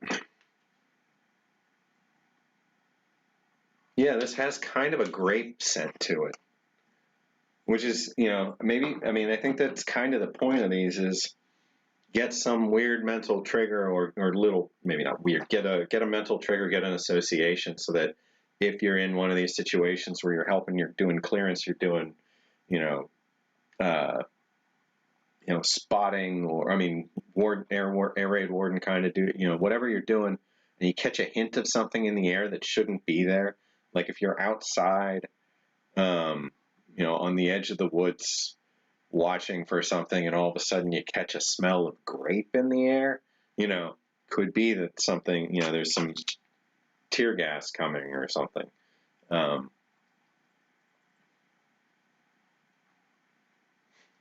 Let's see. Let's get Sean to sniff. I'm trying. I'm sniffing all these. Let's see. All right. So this one is imitation mustard gas. Let's get that swirling around in there. And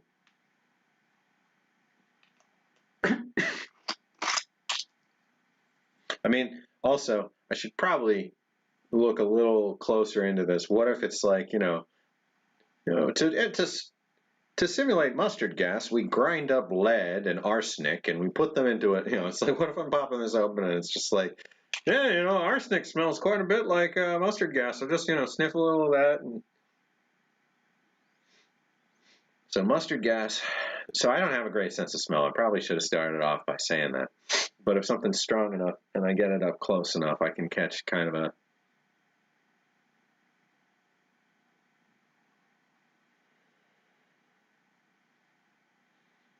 Mustard gas seems to have the smell of like an engine room.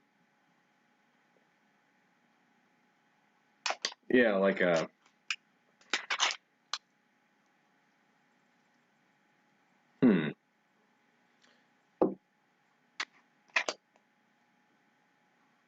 Yeah, it smells like. If you've ever been, I don't know why I don't have good analogies or comparisons for people. I mean, this one's not going to be a good one. If you've ever been in the elevator engine house room where there's 5 or 6 electric elevator and elevator cable motors, that's what this smells like. Why would anybody else have ever been in the compartment where they keep all those? It's like, oh, if you ever find yourself riding on the top of an elevator, you can look for. I mean, no, these are useless examples, Sean. Let's not go that route. All right, all right. So it smells like a bunch of electric motors under a bit of stress. Is I guess what I'm getting at there is what the mustard gas seemed to smell like. So we've got Lewisite next.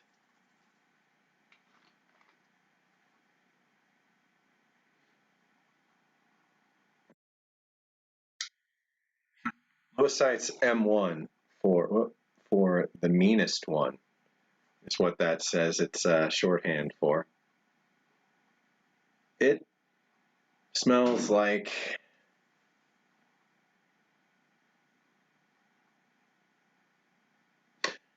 This and that with Matt. You know what I'm talking about then. There we go. That's okay. I'm happy for that. One person may actually understand what it is that I'm thinking I'm smelling in my head. This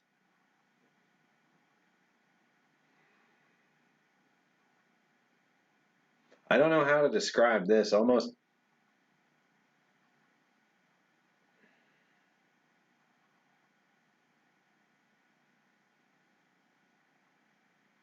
decaying aluminum.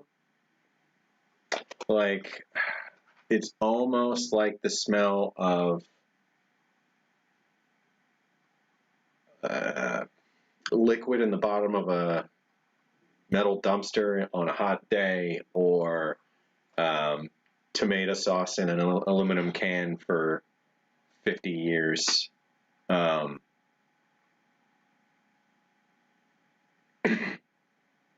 Yeah, it's not a pleasant smell. It's that burnt ozone, you say? Is that? Oh, for the smell in the motor rooms, could be. All right, so this is the chloropycerin. This is called puking stuff. Is the reference on that? Smells like maple syrup.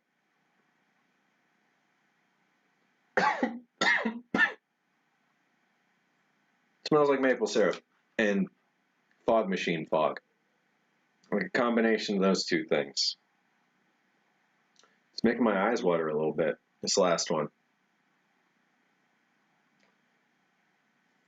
Like, I guess, the M, so this one's PS. This one, I'm doing it to the wrong camera. This one's M1. This one is CG. These are all, like, I guess, military shorthand. So, and this one's CN. Cry now for tear gas. And then the mustard gas is HS for hot stuff. And I'm not sure where those would have been, but on the top of the kit itself are those letters on each of these. So once again, this whole thing is an Office of Civil Defense sniff kit approved by the Office of Civilian Defense for training use. So no other indicator of age, but intensely interesting item that I was very happy to come across. And to be honest, I'm not sure how rare they are, but I've never seen one since. But generally, once I find something crazy like this, I don't keep hunting them. So it's a chance that there's been a lot of these out there over the years, but this is the only one I've ever personally looked at.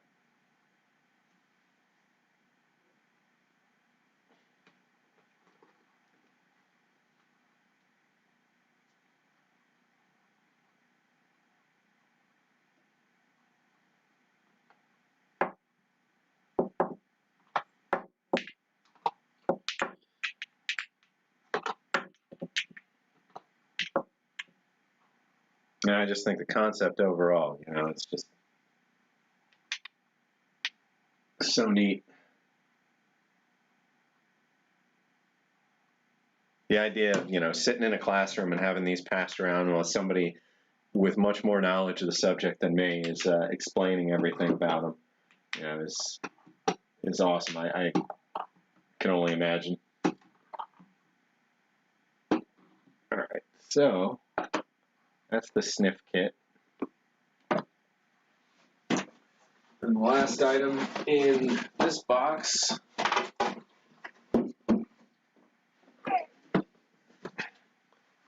is a CDV 777-2 radiation detection kit. A complete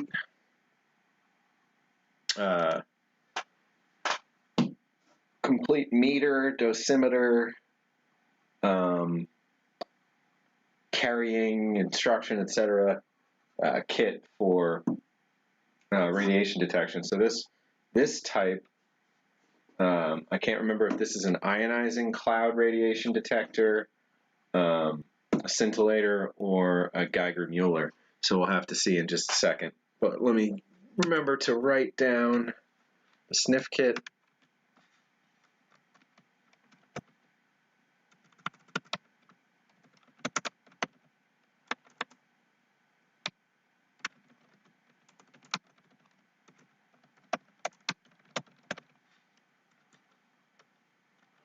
All right, box 81, IM4, CDV-777-2 radiation detection kit. Okay.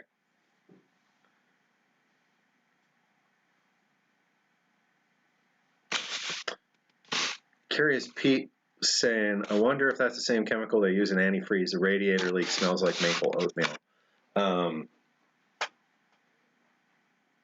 In antifreeze, they're using usually propylene glycol, but there's other things that they use. There's probably something, probably whatever is sweet. I wonder if that's similar to, and I assume you're talking about the chlorpyrifin, the puking stuff that was the last one that I smelled that smelled like maple syrup, chlorpyrifin. I wonder. Probably, I mean, if it's a poison gas, probably not. There might be just some other aspect. Might be the propylene glycol, because for a while there, I knew quite a few folks that were vaping with, the great big heavy vape setups with, where they would blow out huge clouds of, vapor. And we didn't have a rule against it at work or anything, so folks would, hit their vape pens at their desks. And I swear, like, they had flavors and smells and all that, but all I ever smelled was maple syrup. And I think it is the smell of that propylene glycol when it's kicking off. Dave's asking if there's any Cowboys fans in the crowd.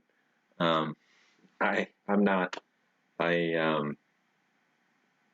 don't really watch any football. I would favor the Eagles, I guess, just because I live in Philly and it's not it's cultural suicide to do anything else around here, but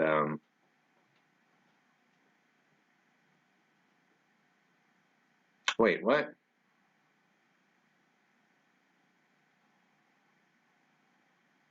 Oh, Jay is. I thought you were saying Jay is Dave. Jay is a Cowboys fan. I'm like, Jay is Dave. Dave's Dave. Dave's not here, man.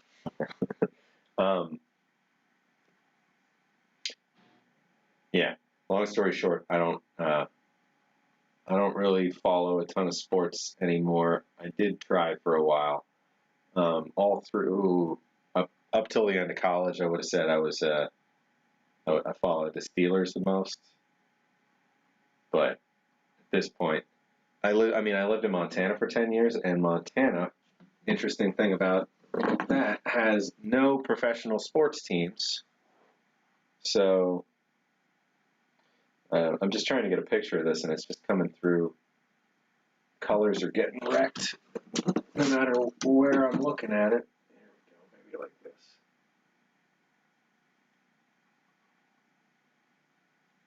So Montana has no professional sports teams in general. So, and there's really nothing for hundreds of miles around. So it's the kind of place that has a culture of sports in general when you go to a sports bar, with just a complete mix of people following different teams. So like you'd go into, a sports bar and there'd be one TV on following, a Mets game with a bunch of Mets fans and everybody happy over there. And right next to it is another TV following, a Cardinals game and everybody, Cardinals fans right there. And they're all super happy. Nobody's like fighting between each other or whatever. I mean, not that's like, always a thing at a sports bar or anything. But you'd walk around the room and there'd be 15 different games on with 15 different clusters of 2 or 3 fans. No concept of like you walk into a place and 80% of the people there are wearing the same, jerseys and outfits and whatever, or all in the same color. They're all cheering for the same team, which you go into a bar in Philly on a game day, that's what's happening. Everybody there except for a handful of folks for the other team are going to be Eagles fans or are going to be Sixers fans or are going to be whatever. But in Montana, it was, anytime you ever went to anything like that, there was never any dominance of whose team, of any one team. There was always just this random mix of people supporting teams from other places because there's nothing for like 600 plus miles in any direction in terms of places with official teams. So yeah, it just didn't. It had that a completely different mindset, and I loved that about it. I thought that was great. And I don't think there's anything at all wrong with loving your team and supporting your team and all that. I just think it's really interesting once in a while to see things work out with a different, things work out differently, a different perspective on it, I guess is all I'm saying. All right.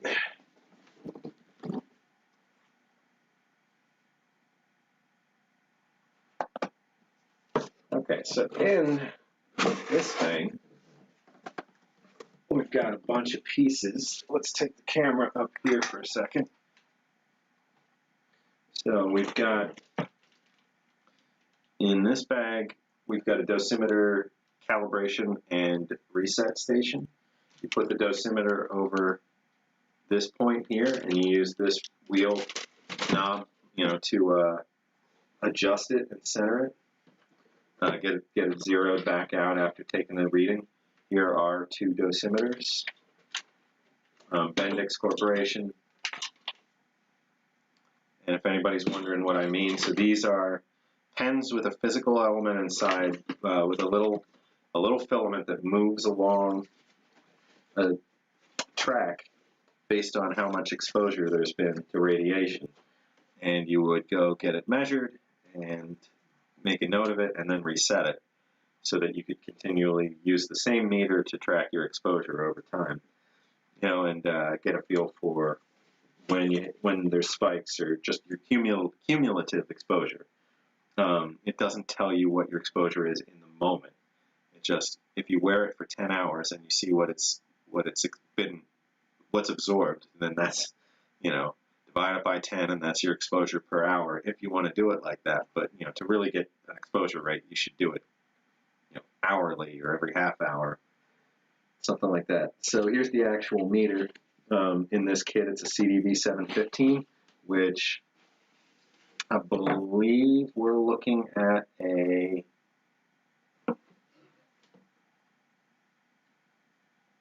is this going to be an enclosed scintillator?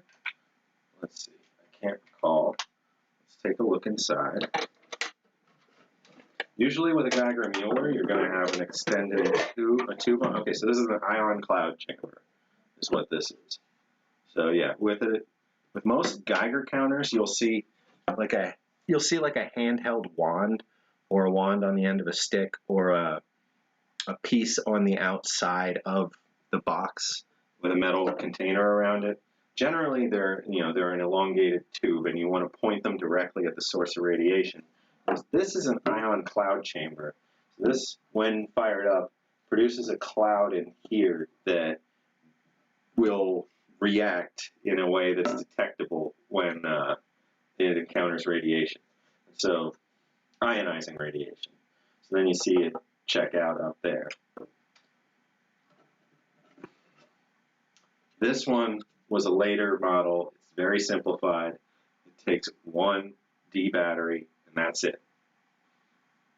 Earlier models of this took 2 C batteries or 4 C batteries, and usually 2 B batteries. B batteries are the ones that look like a deck of playing cards and could be anything from a 4.5 volt battery to a I want to say a 400 volt battery, something like that. I know they make 90 volt ones. The ones that I have for an older model scintillator were 45 volts. So that one took 4 C batteries and 2 45 volt B batteries. B is basically gone now. There are some large scale applications that still use B batteries, or larger. Sorry, not large scale. I meant large, like industrial, like remote industrial equipment that's legacy. Legacy is what I was thinking. Like really old stuff that people still need to keep running. They do make new B batteries for. I have some lanterns that take B batteries, and I've found a few companies that still make them, but they're very hard to get. I mean, we're used to A, double A, triple A, I mean, there's even quadruple A, but you know, the A batteries, the A series are 1.5 volt batteries with differing amp hours, differing milliamp hours, differing amount of stored energy at 1.5 volts. But the B batteries were the same stored amount at differing voltages, if that makes any sense. So there was no standard voltage for the Bs. They were all over the place, but the size was standard.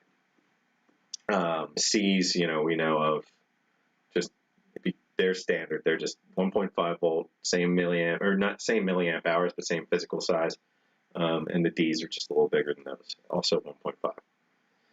6 volt batteries. 6 volt batteries, you probably about the size of 3 B batteries side by side. 6 volt batteries are, you know, the lantern batteries. They're like a brick like that. Whereas think of B batteries as like the size of a deck of playing cards. So let's put this meter back in here. Take a quick top-down picture with everything in this kit.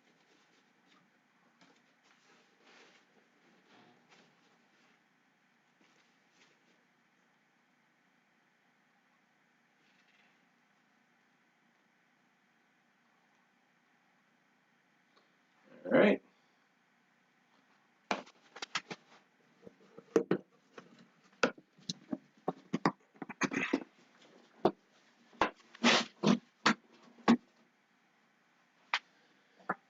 But yeah, B batteries were definitely more common a long time ago. There's a lot of equipment that needed higher voltages just to operate than we do these days. Everything, you know, has gotten so much more efficient in terms of power consumption. People want to get more and more and more life out of battery-driven stuff. Go. All right, so this was box 81.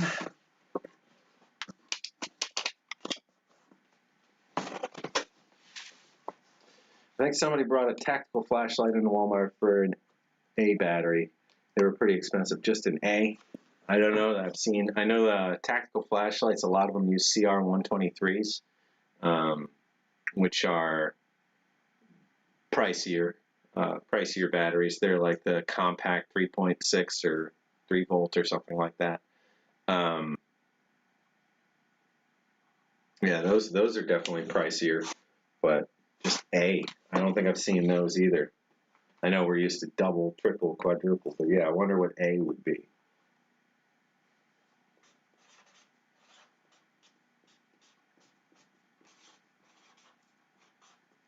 All right, box 81.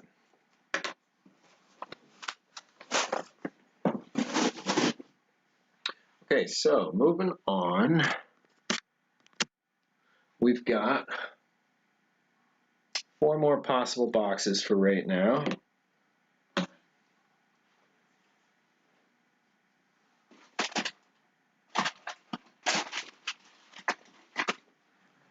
Also got some candy.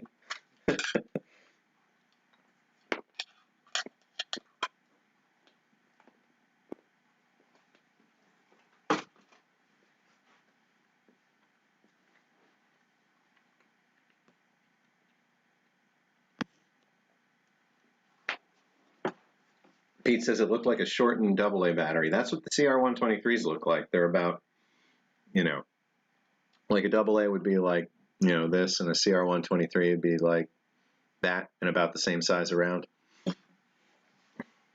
But yeah, they're a couple bucks a battery or something like that. The 18650s, yeah, they're getting popular. Okay, so that was the radiation detection kit.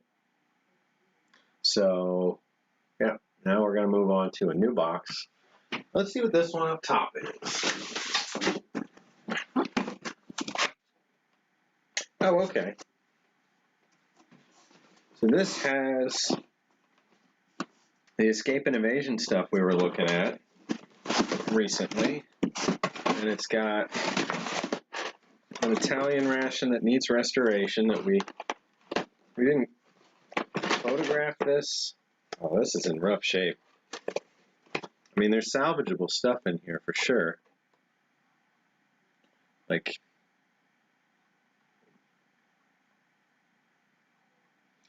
this is carne de bovina in gelatina. Yeah, beef and gelatin. This stuff is all rough shape. Oh my god. This is going bad. Some of this stuff. And then there's like this. Well, it's leaking, obviously, or not. I mean, it's leaking, but ooh, and it's bulging and swelling and could pop in my face any minute. But like this is condensed milk. One day's ration had a bottle of condensed milk, you know, twice the size of a tube of toothpaste. Like, get out the hazmat suits and toothbrushes. Yeah, this is going to come out and go home for restoration. We'll see if anything gets to survive from this. This isn't going to get counted into the collection yet. See what survives. This escape and evasion stuff. Ooh, good job hiding a razor blade sideways in there, Sean. Yeah, this was just loose in that box. Just very, very close to cutting myself there. Here's a similar ammonia inhalants box to the one in that kit.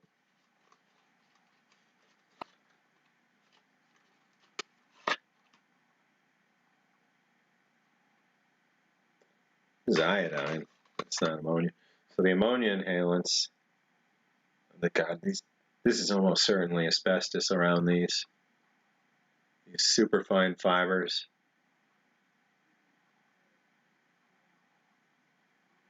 Oh god, yeah, that's almost certainly asbestos. Let's go back in there.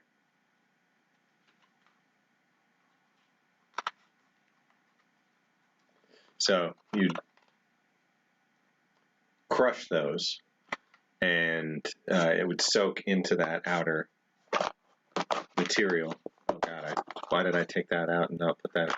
So this is the cleanest of the boxes in that Italian. You can't really get much of a feel for it from that angle, but from this angle you can kind of see a little bit more of the destruction going on in there.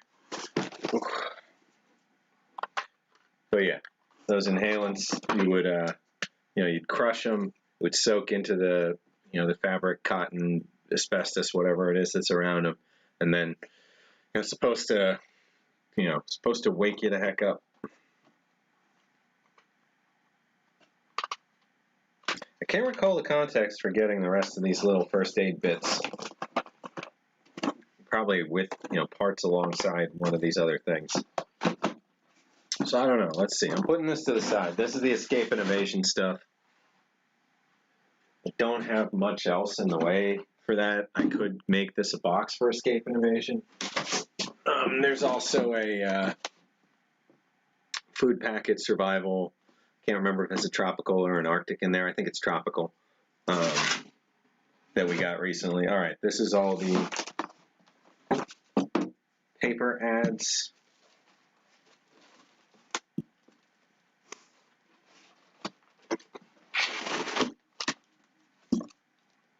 photographs, newspapers.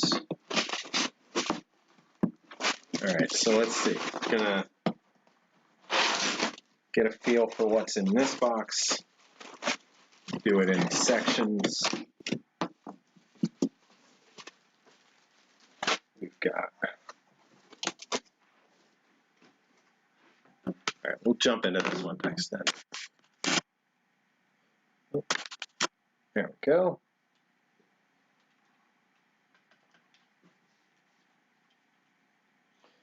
Lead tastes sweet, you know. Yeah, they use lead as a sweetener. It tastes sweet. Tastes like candy. Don't eat lead. Don't eat lead.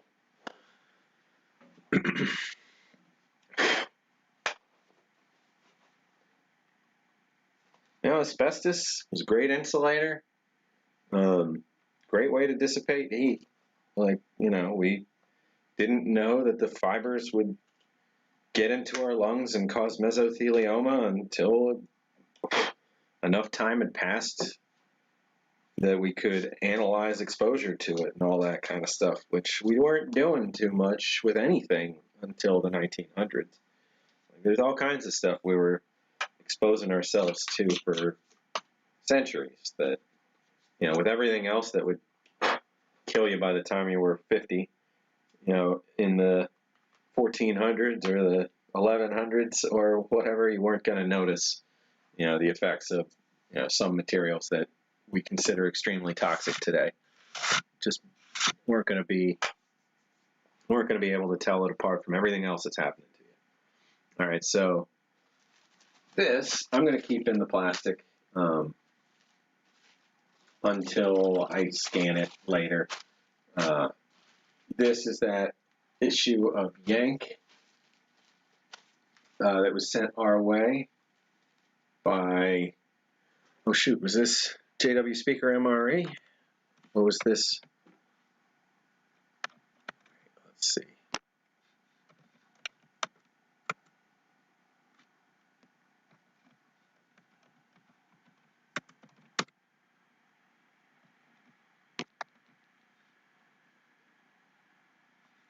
Yeah, I want to say this was JW Speaker. My apologies if I'm getting that wrong.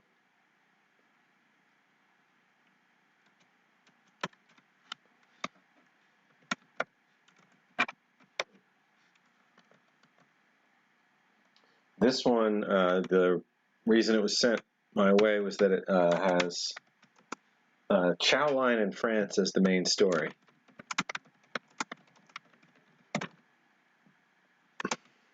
December 3rd, 1944.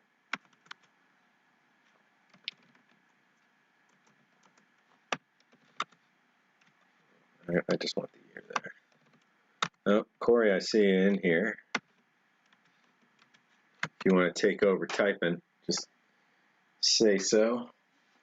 I'm going to snag a couple pictures just to show that this exists.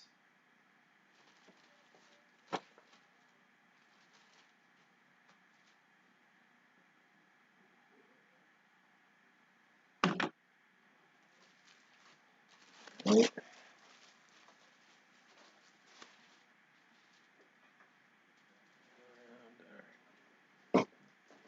Now, most of these we've already gone through and cataloged, or I mean we've photographed, we haven't added them to the catalog.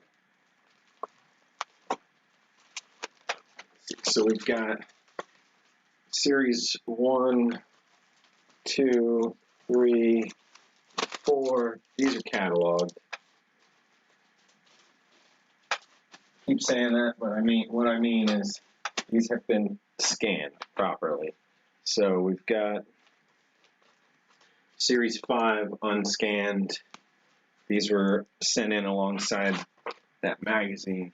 I'm not going to take individual pictures of these, but we'll just take a quick look at what they, oh my gosh, sorry guys. Take a quick look at what this set was. So this one was Pall Malls. So yeah, it wasn't an ad for spoons.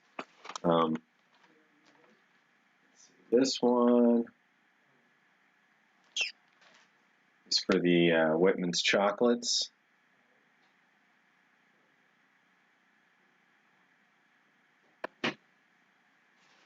As a soldier receiving a box of chocolate. Let's see, this is for, yep. Why be irritated? Light an old gold.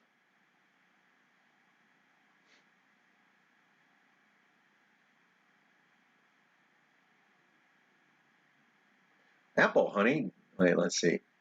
Apple honey helps, yeah, honey in quotes, I guess. I swear I have older ones where they don't say honey in quotes. Oh, that's right, and he sent me another one of these Victory Vitamin C ones, which easily my favorite series of old-time ads. Those are the ones that we have, the one with you don't have orange juice because it's flying over Nazi rooftops, and then shows a guy in a bomber, like, you know, dropping bombs on Germany while drinking his Florida orange juice. Got all these photos, you know, like original Natick photos of stuff like, you know, just a random collection of rations. This is a photo by Richard Kenzierski, July 1989. Sample food.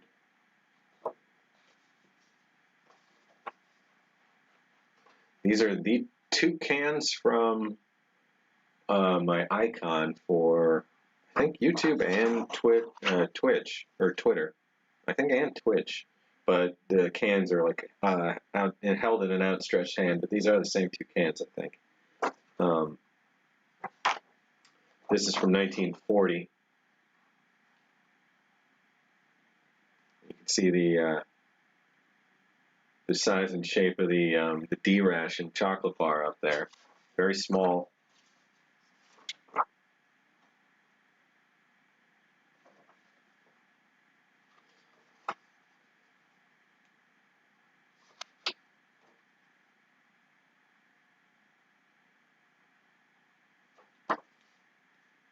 So this picture, this is an interesting one. I would have guessed Vietnam era, but I think I'd have guessed wrong. Because looking at the boots,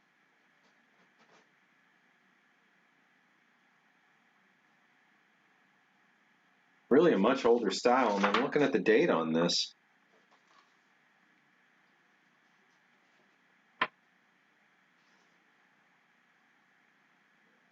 I want to say that says October 20th, 1931. Not, yeah, no, that's 31. It says carrying rations from camp.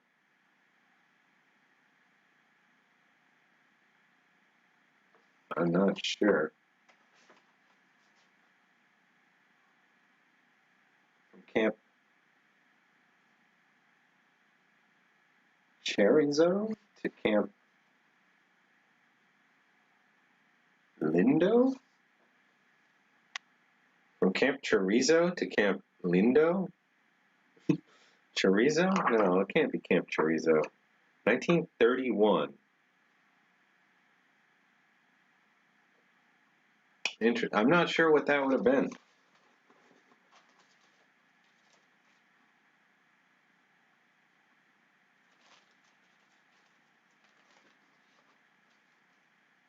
Ration stamps and mileage coupons.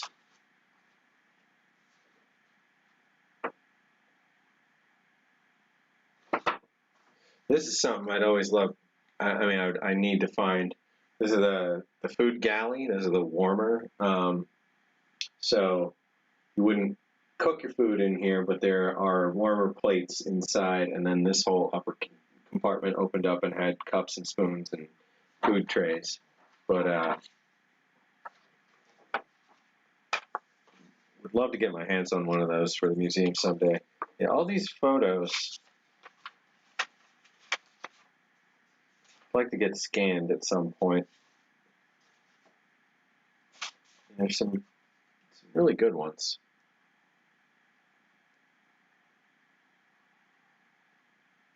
Let's see.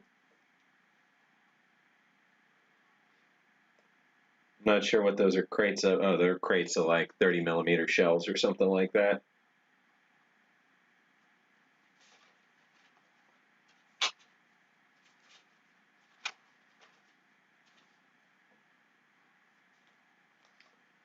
You know, anywhere's a mess hall. When you got 10 minutes, you're gonna bombed out windowsill.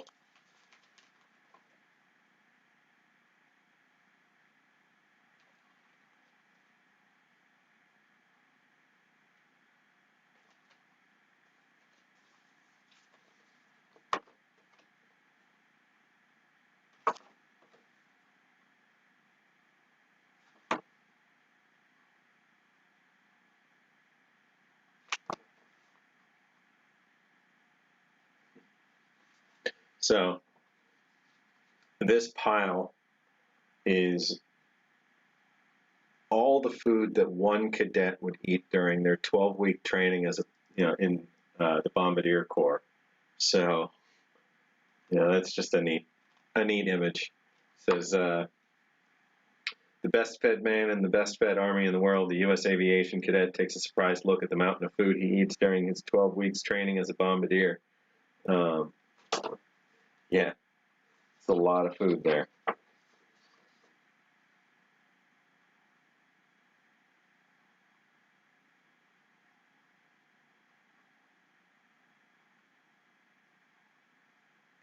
Looking at crates of rations and stuff.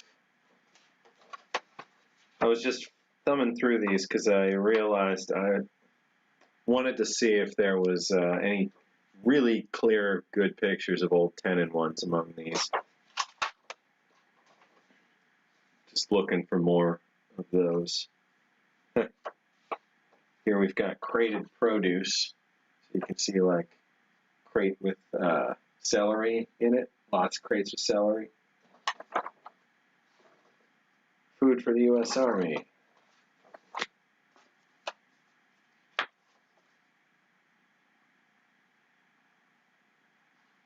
Dairy, potatoes.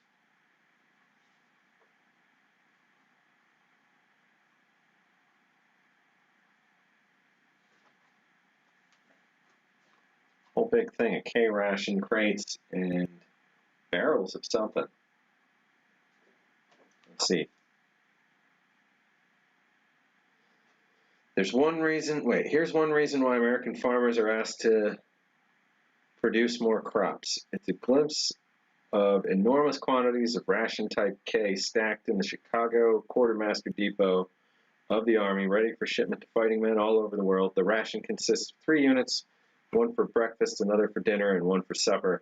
It includes canned meat, biscuits, malted milk, dextrose tablets, soluble coffee, lemon juice powder, bouillon gum, and cigarettes. Yeah, that's...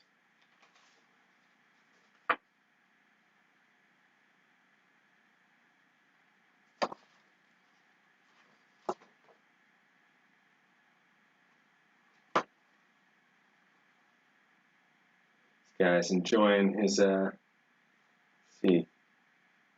C ration there. I mean, and the nice, all these have like their original write-ups and everything. These are the original AP versions. Some of them are remakes, some of them aren't.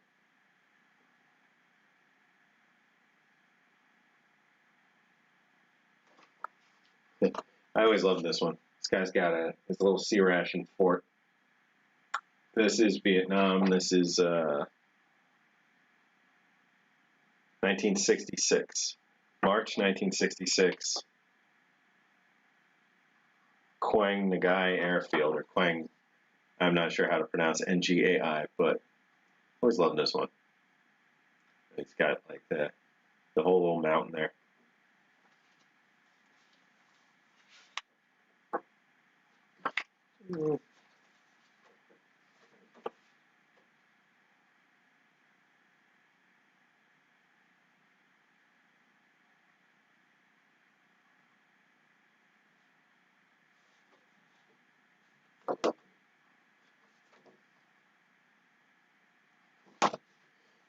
So this one I don't have There's no description on the back. It was done by a staff photographer, it says. But this, if you look in there, looks like the seat cushion ration kind of thing, but with kind of a foam wall around it. Interesting. Like you see down there is like the parachute or like flotation device style bag, but this one's got K rations falling out of it, and so there's like, yeah, there's the plastic like escape and evade ration box that had like D rations in it, the semi-sweet chocolate, where the box you'd peel a layer of tape around from the outside. And I'm pretty sure that's the same kind of concept in his hand. It was one of those flat tins where you peel the layer of tape off the outside.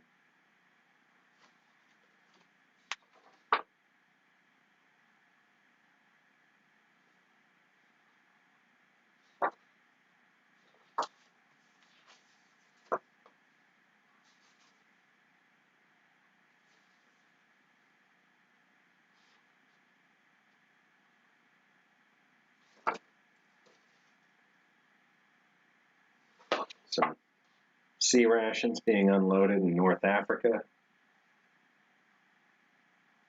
Got some pretty rough looking boxes there overall.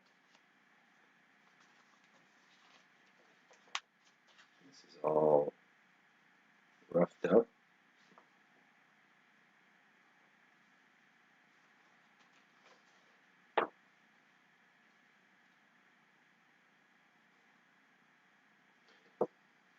This one, it's like, I guess it was like a stereograph kind of image, but, you know, blown up.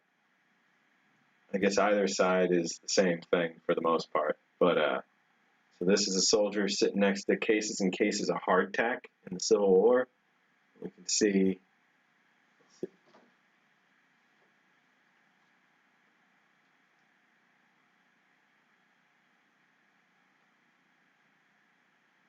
the box there.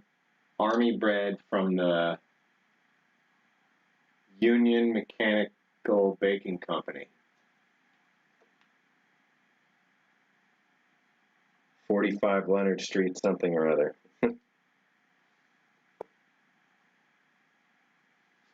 So that would be a crate to get.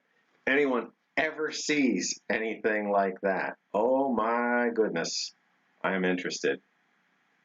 Army bread. Wait, does that say bread? No. Yeah, no, it says army bread. 50 pounds army bread.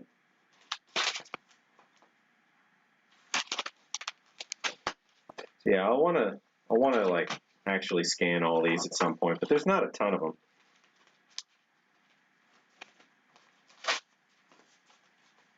I was finding a couple of these kind of things at a time, but that's mostly dried up.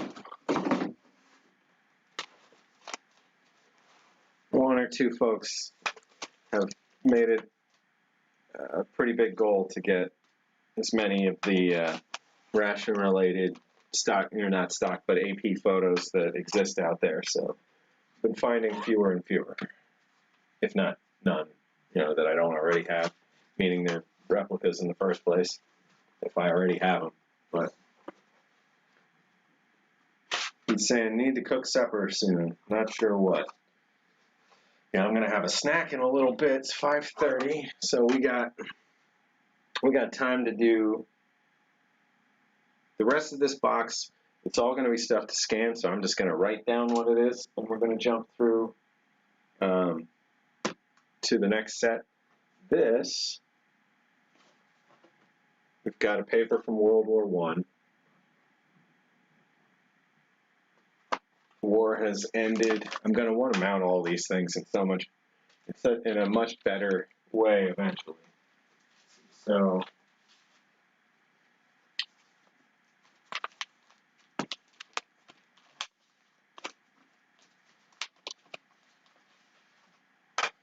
do this all laid out wide like that, and just say photos, for now.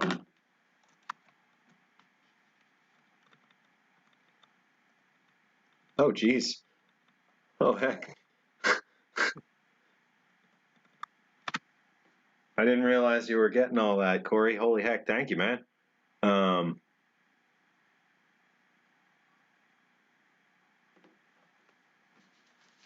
right, we'll have to come back and flesh out the photo stuff. I know I went too fast to get all of it, but you got quite a bit there. And then we've got the 4 series of existing photos, almost 100 of them. Let's see, you got the World War I. Let me just get a quick shot of that in its holder. I don't need to take it out.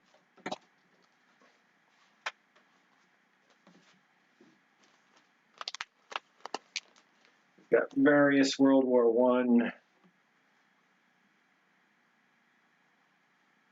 camp magazines, Stars and Stripes, Trench and Camp.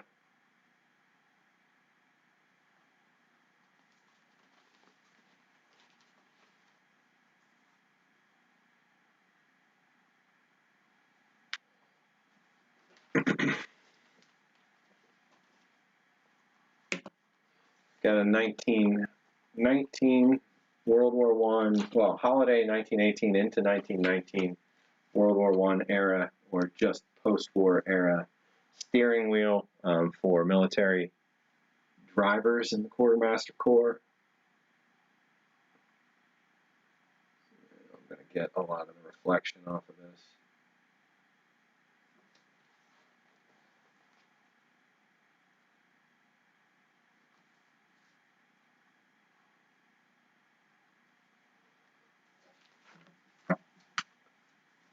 See if you guys can see this.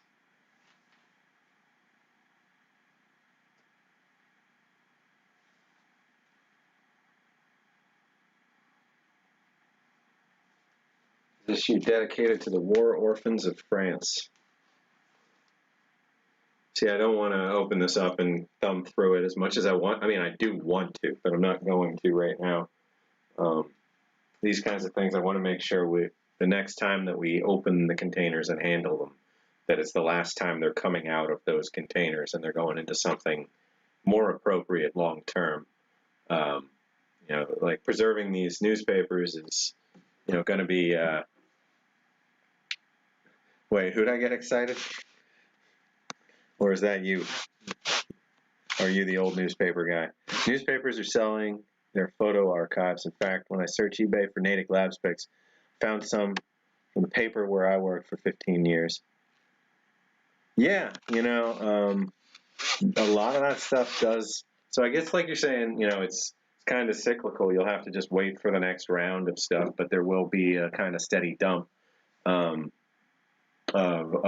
photos coming out of archives. You know, if they're getting digitized, then it's not as big of a deal to let go of the physical copy, I guess. But for sure, you know, there's kind of an abandoning of the past in that sense in a lot of ways. With you know, a lot of print services these days. This is a World War II end paper.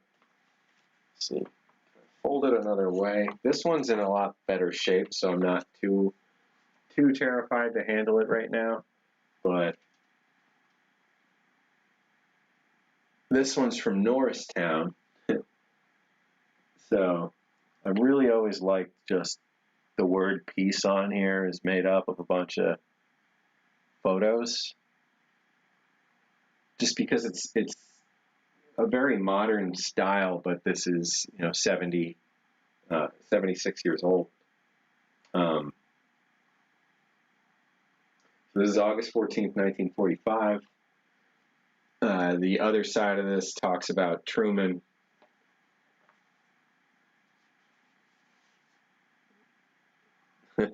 There he is. But I'm gonna put that back in its plastic. But it would be nice to have that mounted, you know, fully opened up, and be able to scan all the pages behind it and everything, and just get kind of like the whole the whole section, I mean, whatever piece of that issue this is, 10 pages or so, but get all that scanned and get that up online so people could, read through that issue from that day if they'd like. And then this last one here, I believe this is a NASA style, or no, this isn't NASA, this is just space related. This is just Tang. This isn't military. This, being in that tube, has got it all curled up.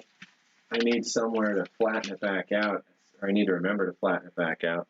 But this is, Tang was chosen for the Gemini astronauts on American space flights since Gemini 4. So, and that's the one that I've got the nearly complete ration for, is Gemini 4 specifically. Astronauts drank Tang, and Tang has been the choice of millions of American families for years. Tang, with natural orange flavor, has more vitamins C and A than orange juice. The choice for NASA's Gemini astronauts was Tang. Why not choose it for your family, too? Tang isn't, like, hated or anything, but I don't know. I mean, it is still consumed, orange drink at least. Though the astronaut ice cream generally never went over super well because it's basically flavorless in space, and the texture and style of it is just kind of off-putting when there's no real flavor to it. I mean, it does, obviously it tastes like ice cream. It has flavor to it, but up in space, something about the styrofoamy nature of it, it just, I mean, and with scent not traveling, because the scent, the scent normally travels in air. Air's flowing around. Particles will move freely and waft in the breeze, but in space, tiny little particles tend to want to gravitate towards what produced them. So tiny, tiny, tiny particles, like smells, tend to cling to whatever made that smell. So if you're talking about food, unless particles are floating away and you're inhaling them, you're not going to smell your food for the most part in space, and it's kind of a weird thing because it's not moving as freely through the air.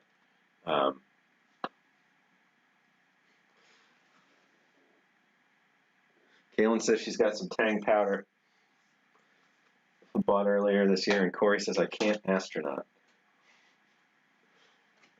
All right. I don't know what that means, Corey. You don't think you could hack it in space? Is that what you're saying? I applied to the Dear Moon project and wrote up a whole big thing about why I would love to get selected for that. The selection's done and the training's currently going on now, and they're going to send 8 civilians on a trip around the moon next year, I think. There's like a test launch coming up, very soon, a couple months, but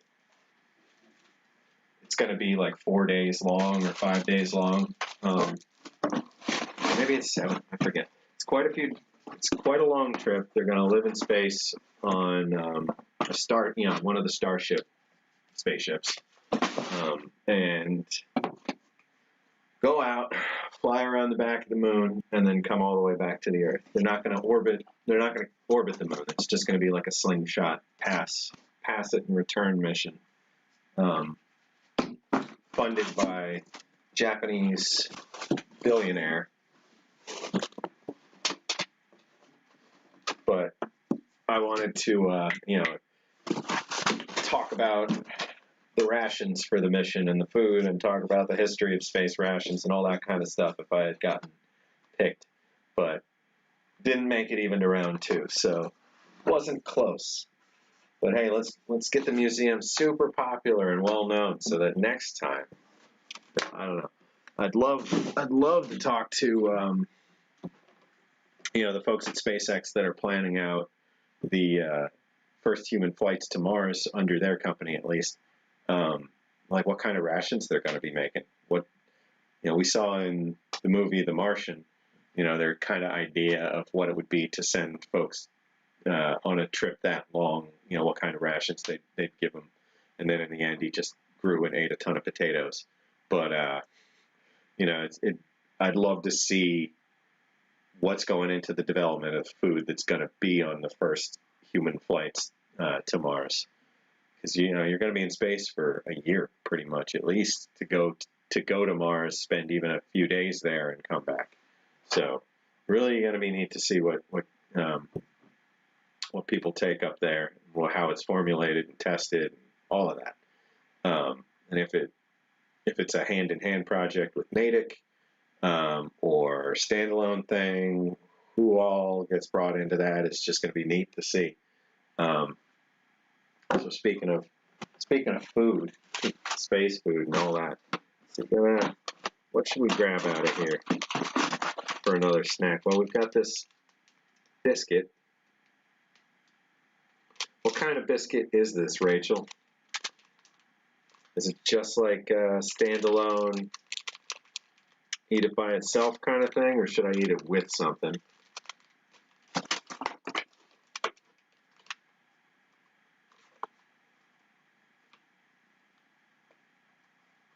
I wonder what this is. There's some kind of white material on the outside of this stuff. It's flaking off. I'm not sure what it is. It's not from the inside of this, so it doesn't matter. This looks nice and greasy.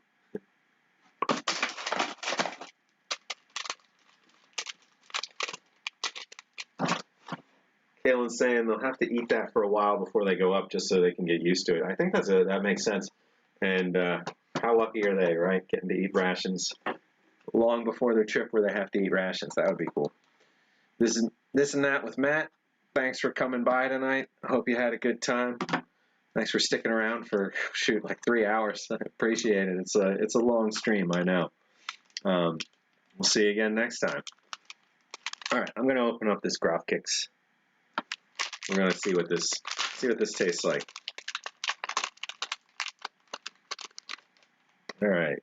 Looks kind of like a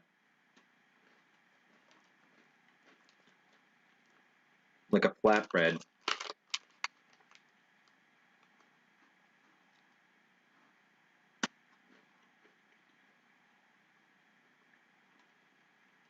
It is grain. Very grain. Whole grain. Whole grain biscuit. Yeah, they're not lying.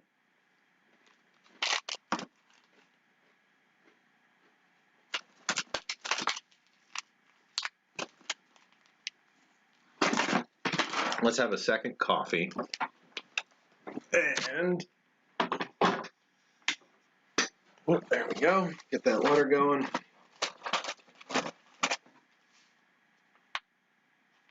I could start this dry salami, but then I'd have to take the rest home because it is refrigerated after opening. I think I'll do that. Start that. Have the rest of this little biscuit. And let's see. Maybe toss in a French packet of these French biscuits. These multi. So we got 6 packets, each with 2 crackers. Between them, we've got chocolate, salt, and cereal. So let's do a chocolate. And let's do, well, actually, yeah, why not? We'll do salt. And we'll do cereal. They all have a tiny little label on them. I'm not just guessing.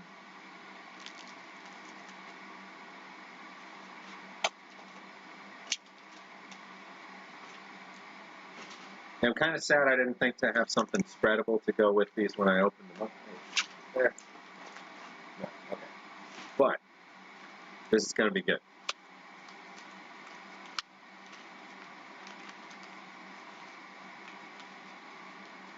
Let's see. This is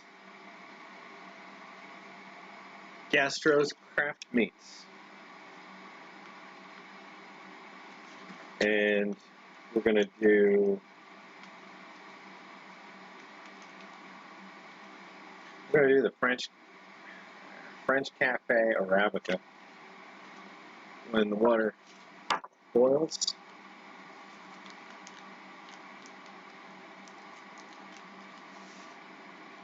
Oh, it's okay.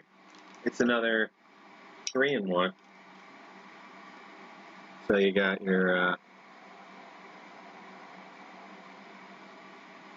mix of coffee creamer and sugar. All right. So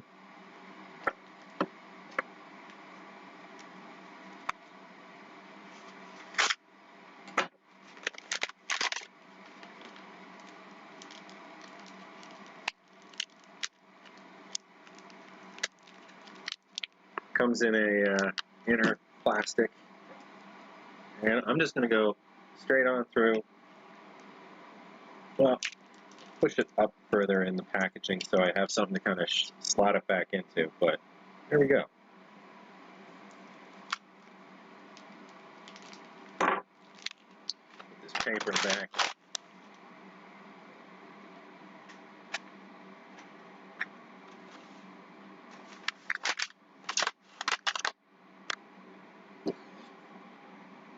All right.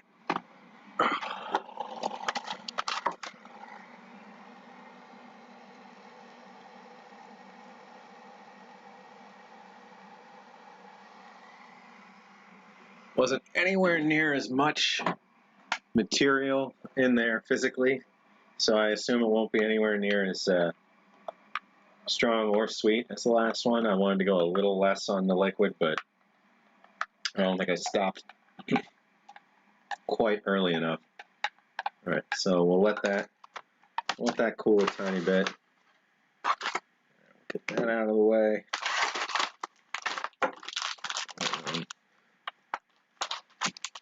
Cut a few chunks of this. Ooh, that is slippery. Slippery and greasy.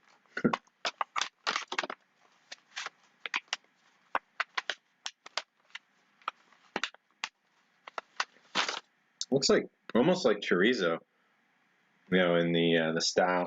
All right, let me grab some of that Grav Kicks.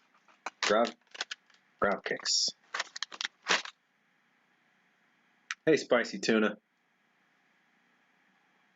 I'm just taking a quick break in between a couple boxes. I'm trying some items that Rachel sent in.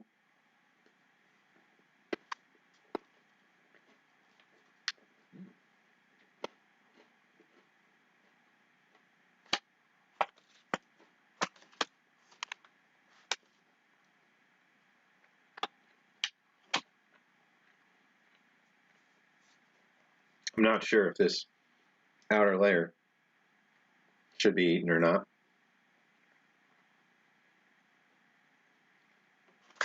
Though usually if the answer was not, it would be really hard to chew up and it would come off really easily. Neither of those are true, so I think it's fine.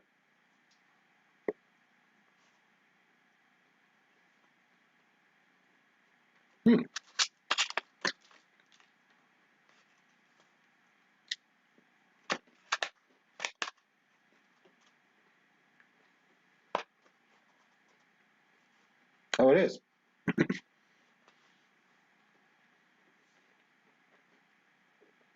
Wound socket.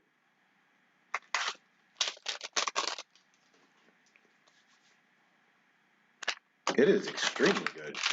I really like this salami. Gonna try and get a little thinner. Nope. Mangled it.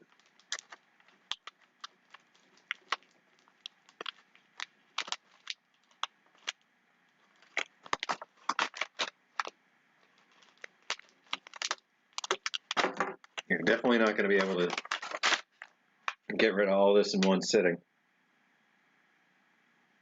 Yeah, it reminds me a lot of chorizo. It doesn't look cooked, it looks cured. I mean, it is cured salami, but it doesn't look pasteurized. I'm sure it is because it's the United States, but reminds me of Spanish chorizo.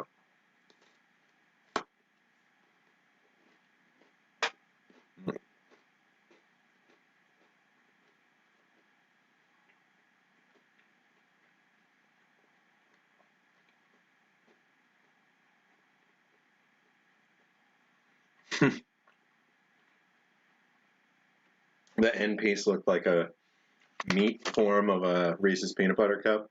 Oh God, yeah, I see it. With the, it almost looked like it had been popped out of one of those little wrappers. This is, oh, there's just lots of fat in this. It's just awesome.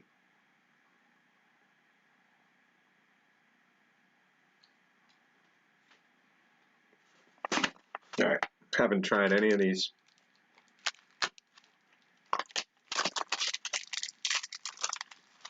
French biscuits alongside it. Let's try a salt biscuit.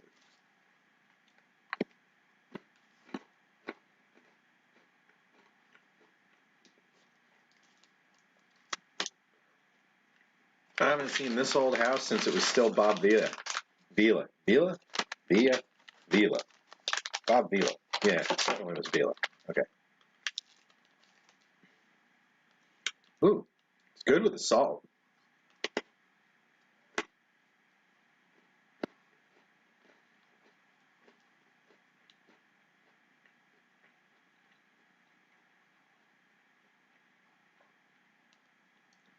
Oh yeah, it's really good with the salt biscuits.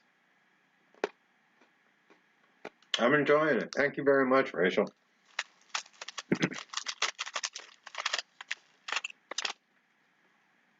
That is an excellent combo.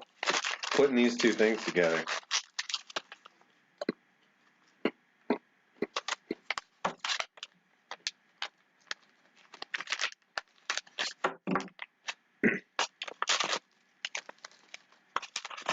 Although the home improvement show with the best advice I remember was always Red Green Show. That's where you should be getting your advice on doing your home remodeling projects.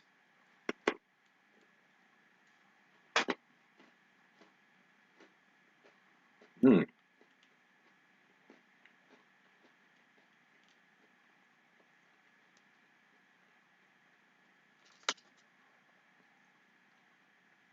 I think I've eaten half of the thing already.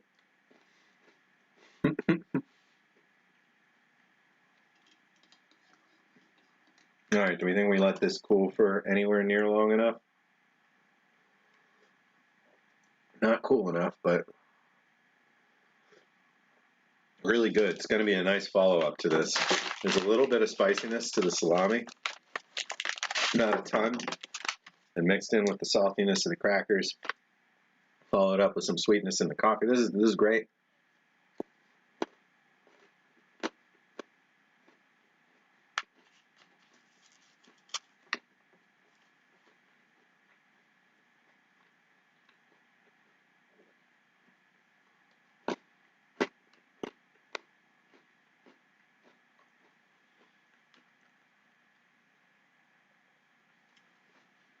Mm-mm-mm.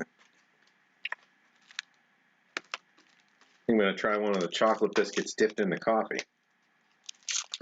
If the women don't find you handsome, they should at least find you handy. Yeah, I love red green. Oh, Harold, what's that over there, Harold? Come on. Oh, no, don't climb up on that, Harold. Ah, no. I don't know, I can't remember.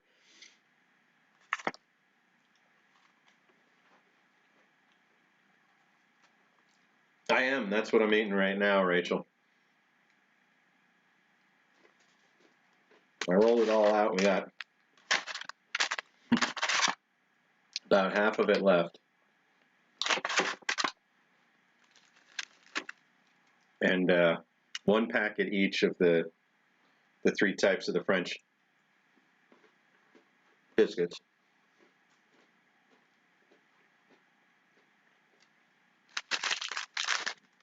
Wow, these are great in coffee.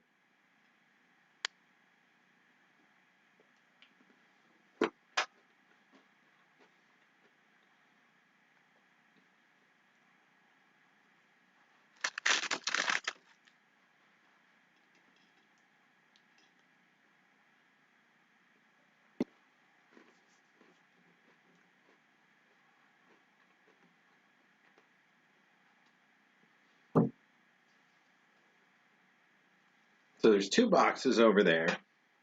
And then we had pulled some items out of one of the last boxes. We've got, I think we've got the wrong labels on some of those because it says Italian for repair, which we have sitting over there, Russian replica, which we cataloged 2 weeks ago, and civilian survival, which we cataloged 2 weeks ago as well.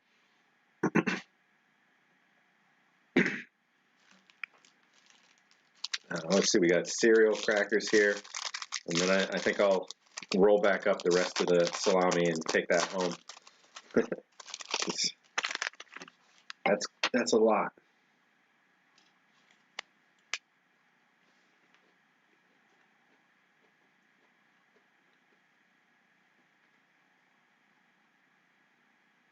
Yeah, and anybody, I mean, I know this isn't the actual Feast of the Holidays right now. These are extra snacks that Rachel had sent, but you guys saw the feast earlier. Anybody interested in those, reach out to Rachel. Any proceeds from that goes to a fund that she uses to help the community in the rest of the year. So super, super cool to do something like that. Absolutely, support that idea. And yeah, anybody who's as hungry as I am after looking at all this stuff, reach out to Rachel.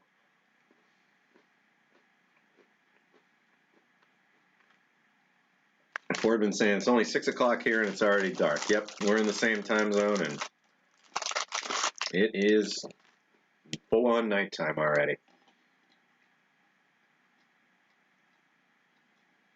You know, it always does seem a little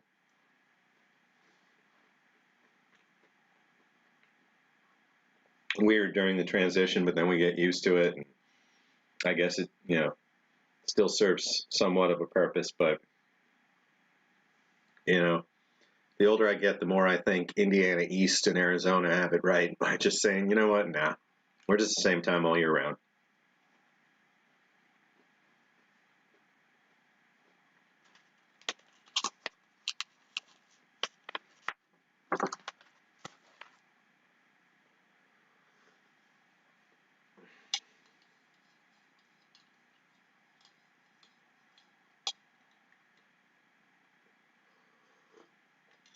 Whew. Oh, man. So the coffee came out very even. This time it's, it's a little different shade than the cup that it's in. A little darker.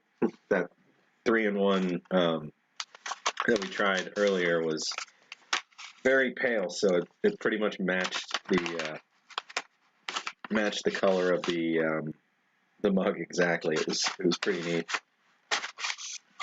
So you should probably wash your utensils. I'm a fan of wipe it off, fold it up, cross your fingers. But one of these days that's going to bite me, I'm sure.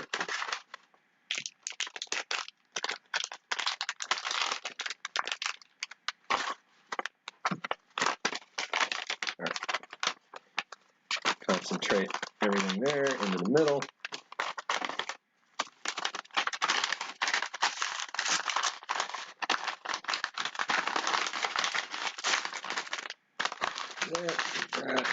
Roll that up. All right.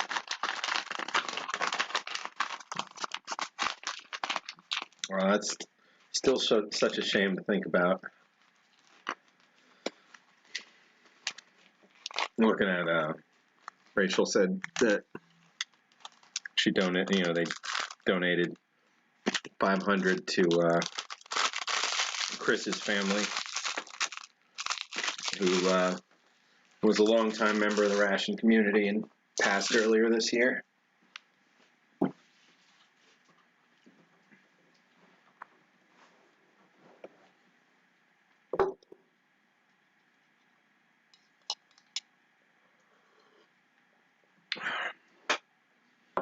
Salami flavor, yeah. Salami grease, nothing wrong with that. I mean, honestly, a little salami grease on a pocket knife, good thing for it. I mean, honest to God, it isn't sanitary. You know, it can lead to foodborne illness. Be careful with that kind of stuff.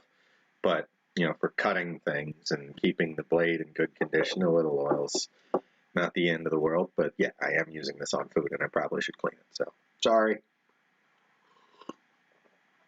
Well, there's another smile. It was fantastic. Thanks.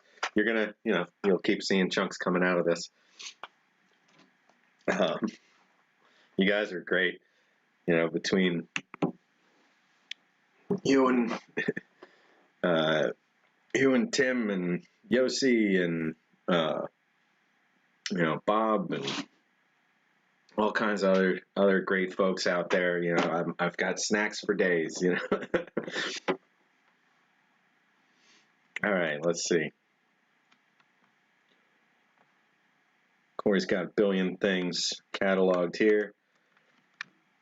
Moving on to box 83. What are we gonna... Oh yeah, in Barrow, Alaska, the sun will not rise again until 2022.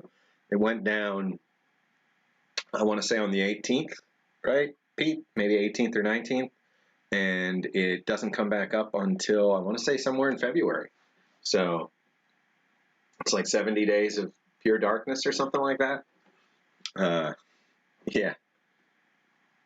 Yeah, I do too, Rosie. I haven't heard from him tonight. I'm not sure if I missed him in the very, very beginning. I know Bob was on before I actually got to kick the stream on. I heard from Yossi recently though, so I'm sure he's doing all right. Just couldn't make it tonight.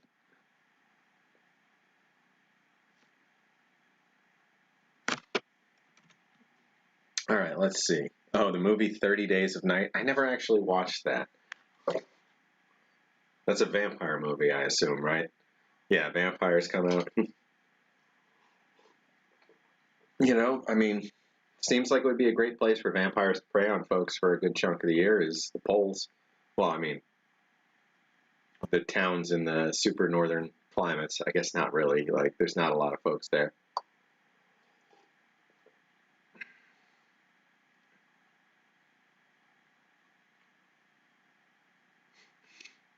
If I want, I can have either of the Duncans to eat. One of the other Duncans to eat. Oh, God, I don't want to take two of them.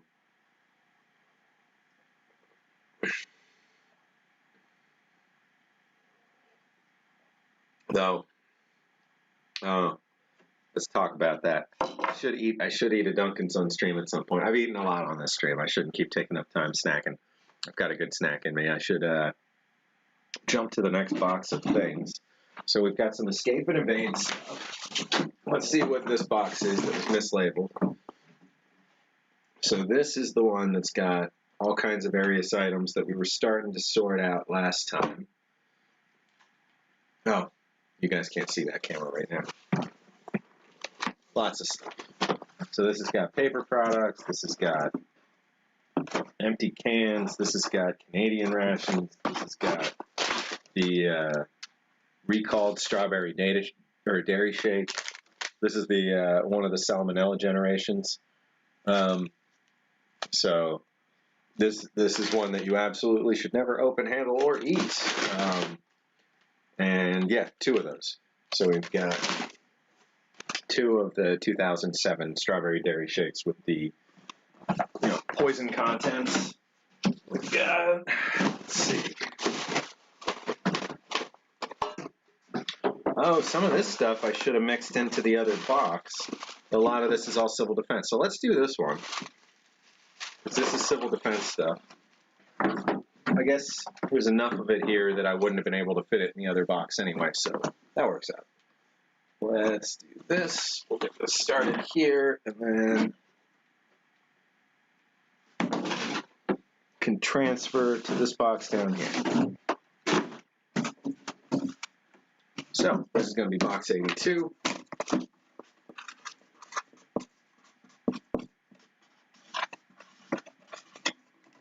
And this is going to be one more civil defense collection box. Spicy Tuna says, oh gosh, I remember those dangerous shakes. Yeah, there was that one little chunk of time there where there were all those flyers circulating like, if you get any of the shakes with these date ranges, throw them away. Don't touch them. Don't do anything. You probably shouldn't even eat the ration that they're in. And then there's folks that just stare at them like, well, was it every single one of them or was it some? I might. Oh, wait, this is box 83? Oh, you're right. This is box 83. Thanks, Corey.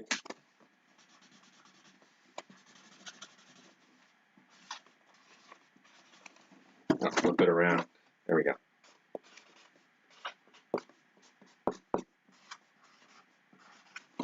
Box 83. Something my face is itching. Can't think of what it would be out of the little snacks so far. But, my face is really starting to itch. Hopefully it's not filaments of asbestos from earlier. Hey, James. Good to see you. See, garlic is good for you. Drank a few of those. Wait, you had some garlic drinks? Oh, Ford been saying, I eat so much garlic. Wait, I must have missed something.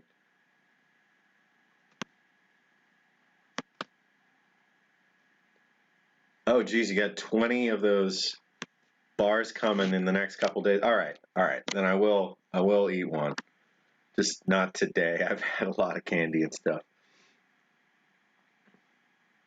Yeah, garlic helps with bugs. I've heard that too. If you have a lot in you, keep certain bugs away. Dub C saying Old Smokey reminded him after he did the review should watch for those shakes. Oh, did you do a review from one in that area?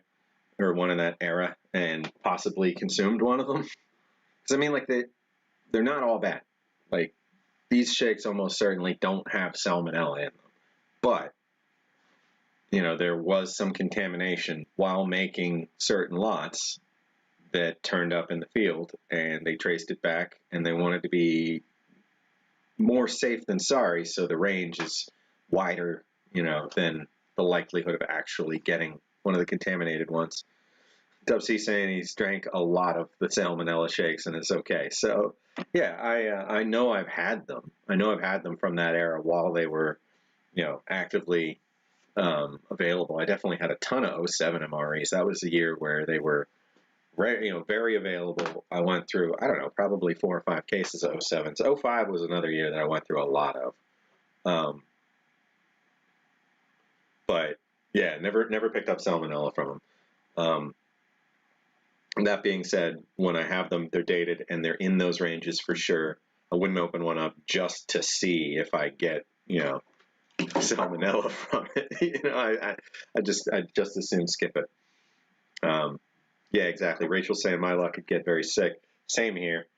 And one of the agreements long ago with my employers was, if I get horribly sick on rations, it's on me. And if I'm in the hospital for months and I get fired because I can't do my job, that's on me. So try not to get fired over eating Army food. That's the goal. All right, let's see. We're going to swap over camera-wise. Get this going again. And let's see. We're going to take a look at some more civil defense stuff. I do really like the strawberry shakes. They're my favorite of the 3 types. So I have had them from a number of years, and I've enjoyed them. All right, back to the catalog. Here we go. So this is from a civil defense medical kit. One of the full-on medical supply kits that you can get. This was an isopropyl alcohol container. It's empty. The kits would come in part 1, 2, 3, or depending on the year, part A, B, C. There were the surgical supply kits, and there were just general medical kits. This would have been part of the surgical kit, and I think part of a general kit. But Pete's saying he hasn't felt any ill effects from old food, and the third arm comes in handy.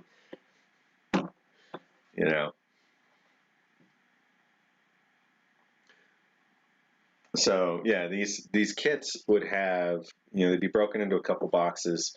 You would be able to fold out and put together lighting setups, gurneys, uh, surgical like table, separate trays, temporary sterilizing setup, all kinds of great. These shelters were built with the ability to handle groups of people in an emergency. Certainly, there were going to be injured people when you're packing shelters full after bombs have hit or right before bombs hit. People are panicky animals. Even in good situations, people tend to shove and push and crowd and trample and that sort of thing. I mean, hopefully we don't have any of that coming up this week, but we have Black Friday on Friday, and historically, it has been a less than genial time of year for shoppers in the United States, at least. Last year there wasn't much Black Friday crowd stuff because of the continued apocalypse.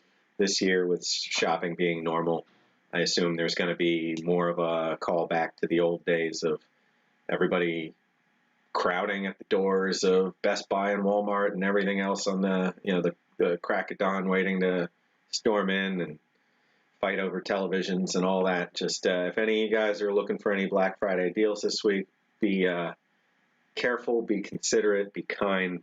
It's just stuff. Nobody needs to get hurt over stuff. But yeah, that's a nice sideways ramble there. All right, I see Corey's back in the spreadsheet, so here we go, taking some pictures. This one was made by Dewey Products in Grand Rapids, Michigan.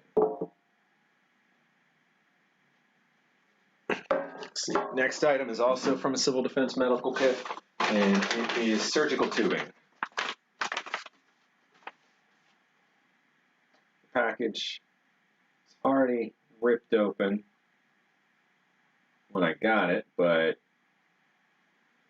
it still has the inner stuff. Oh wait, no, this isn't surgical tubing. Sorry, this is a water siphon. So this would have gone along with the water barrels, which I have 2 of. So sorry about that. Not medical, not surgical tubing. 4-foot length of rubber tubing is for siphoning and pouring, spout for dispensing drinking water. So I am a dumb. I said the wrong item. Probably haven't pulled this tubing out of its pack in 5 years, though. So.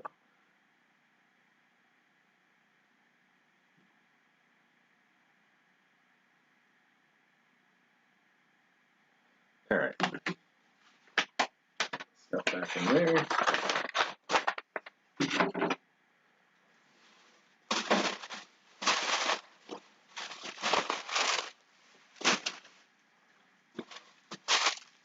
Extra plastic. All right. Got a civil defense license plate. This one from Pennsylvania.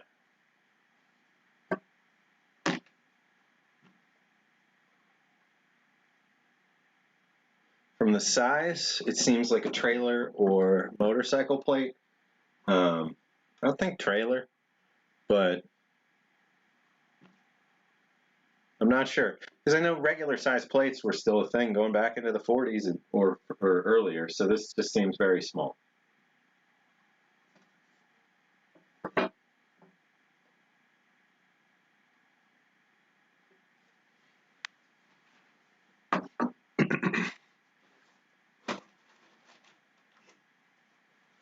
All right, we've got 3 armbands.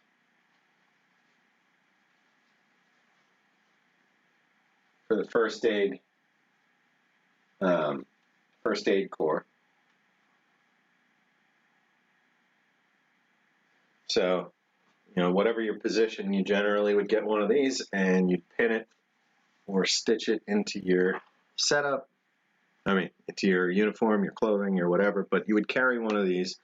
I guess actually it would probably make more sense just to carry one of these with a pin, and then, when the situation arises, which, you got to be prepared at all times. So, you're sitting at work and a disaster hits, you pull out this, you throw it on your shoulder, and you can be more easily identified in the field as somebody that can help.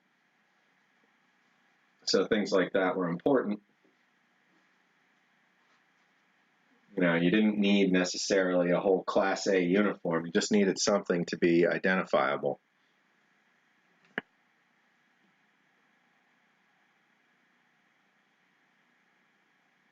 And most regions had their own civil defense branded stuff, but some of it was more one size fits all.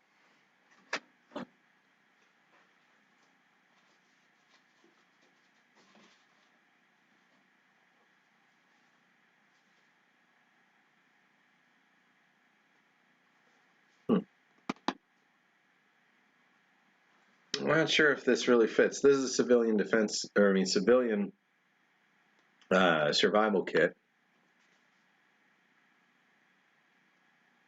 from the Mountain Rescue Council.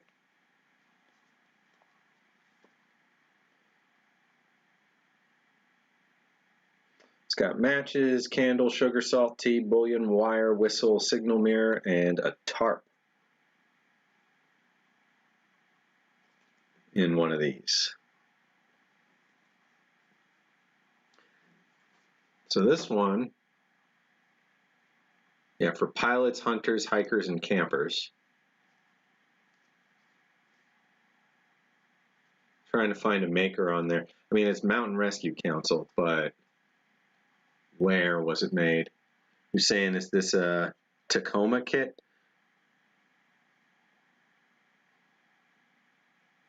Oh yeah, they still make these. They still make these kits, barely changed. Doesn't. Oh no, it does. It does. Tacoma unit. So yep, this is a Tacoma kit. Yeah, exactly.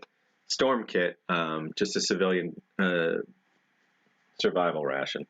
I should have been holding it up to this camera. So yeah, you can see on the back, Tacoma unit of the Mountain Rescue Council. So let's just catalog that one. We'll keep it in here for now. The other side of doing this catalog is that then I can look through, the 1,000 items and say, this one really should be in this box, this one in this box, and just move things around,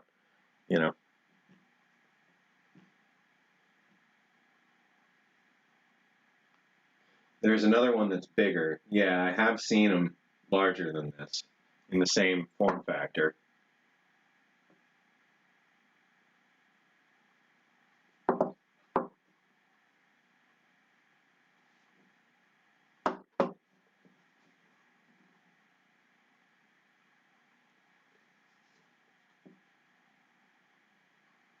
I guess I don't need my hand there for that one.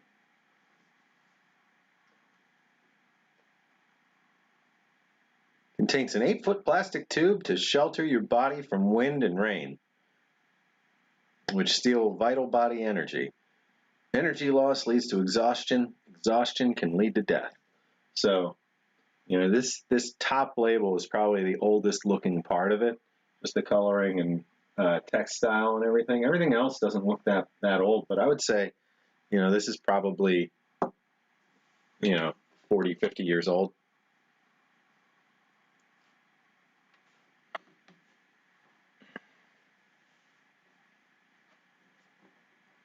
Let's see.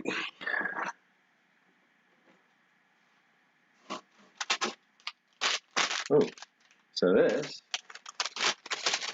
is a collection of, so we can put this down as a little set or collection of Civil Air Patrol badges.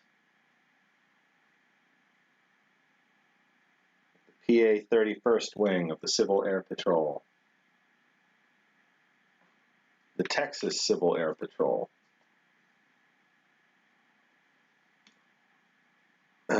Civil Air Patrol Cadet, just more of a generic, nationwide. The original U.S. Civil Air Patrol. I guess this in the back is getting a little, they don't all have that little bar. Missouri Civil Air Patrol.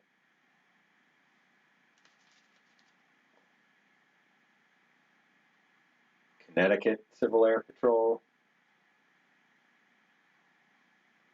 And last but not least, we got Massachusetts. You know, and Civil Air Patrol, to some extent, still exists.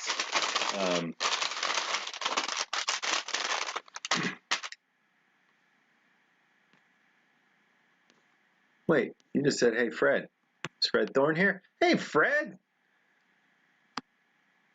Ah, good to see you. I see, hey, Fred. There we go. Good to have you in here, Fred. I was just thinking about you a minute ago. Oh, geez, I just put these away. I didn't take any pictures. It's great to have you in here, man. We're just doing some cataloging tonight.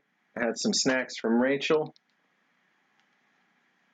Had a nice big mail call back at the beginning.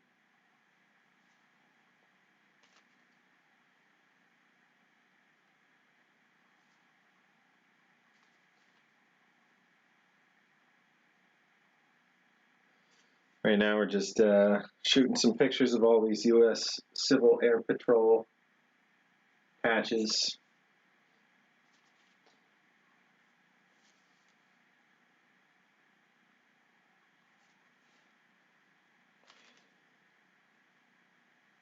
A friend of mine, Drew, he and a group of folks are partial owners of a plane.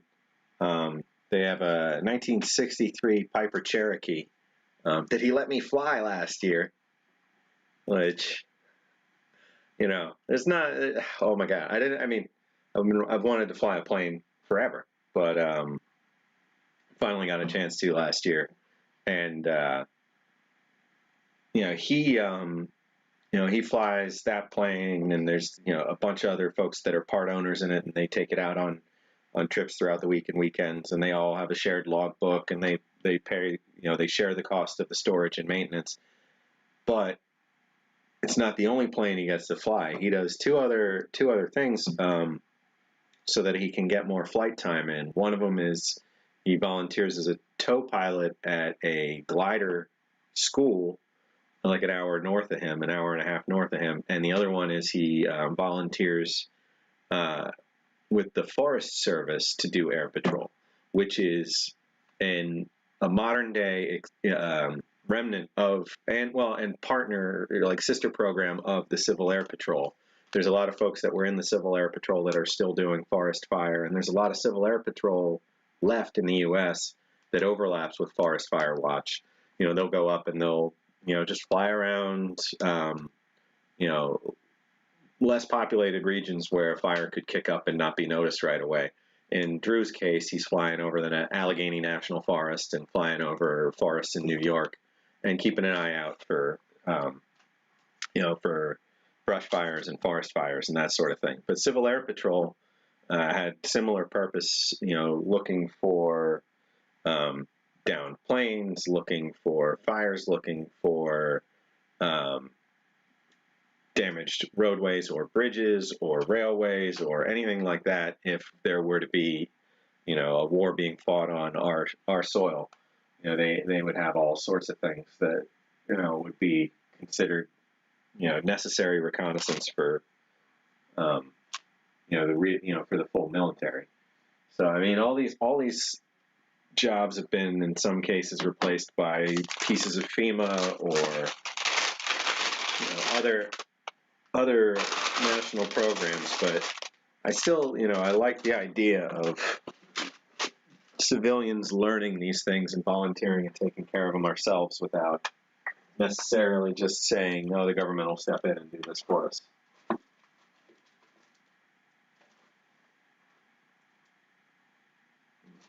I just saw something over here that I want to combine.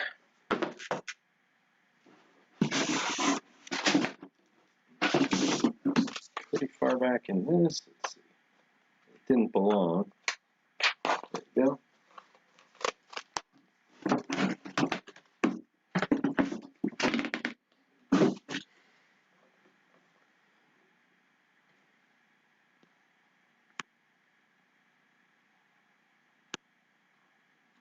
Moved to New Jersey. Hey, Fred. Say it ain't so. Joyzy.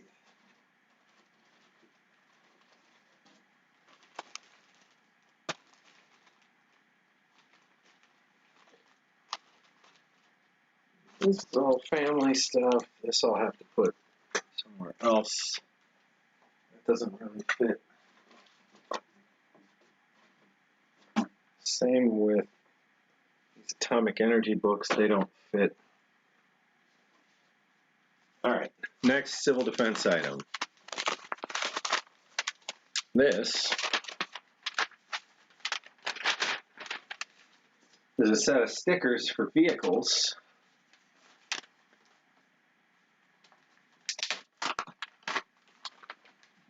So like if you were driving an ambulance or a firefighting vehicle for the purpose of civil defense, or if you were converting your home vehicle for civil defense, oh, they face outside. Got it. So you would take one of these and slap it on your vehicle to identify you and allow you to, move unmolested, when you're working officially. So 2 of these stickers, full size, original. Just, I'm going to pull these both out for pictures.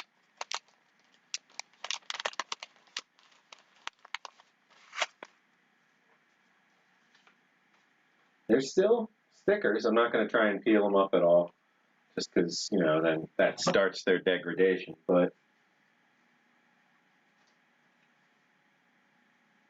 start there or start at the edge? Oh, it starts at the edge.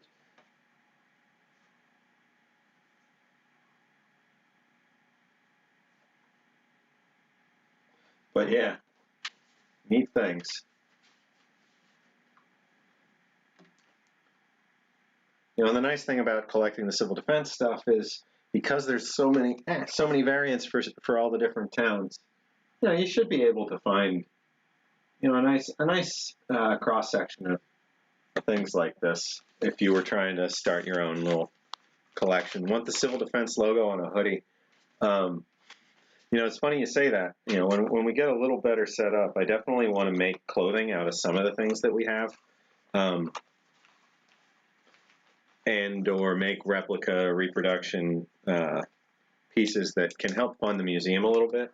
Like all those like wartime advertisements, I'd like to make available as like framed, matted, boarded prints, that kind of thing for people to hang. Find a good partner service to do that with us. And then, t-shirts and stuff for sure out of some of the funnier or more popular things. But civil defense stuff, I definitely want to see some logo things for civil defense.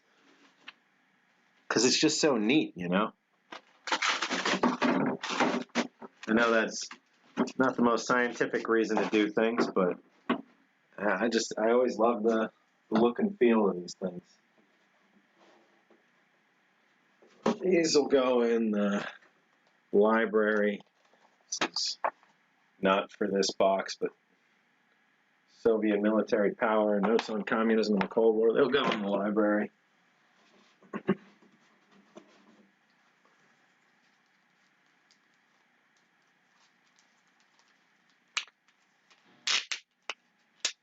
All right, so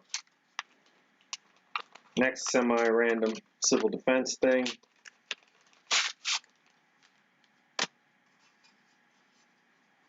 Is some kind of license plate, or it says Director Radiac, Sterling, Massachusetts. Same place as those labels or those stickers we were just looking at for the windows, Sterling, Mass. So this is handmade, but the logo in the center wasn't. Radiac.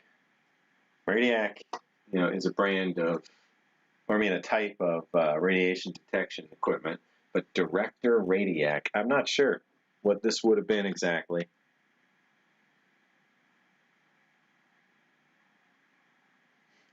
The Jersey Devil's making cameo appearances. He deals baccarat at the Borgata. Yeah, no, that sounds about right. Oh God, the Borgata.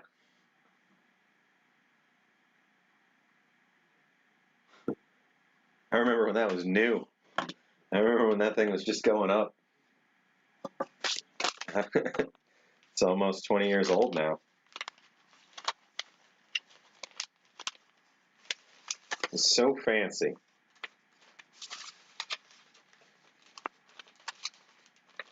I had a little bit of an Atlantic City phase when I was in college. Usually stayed at the Diamond Tropicana.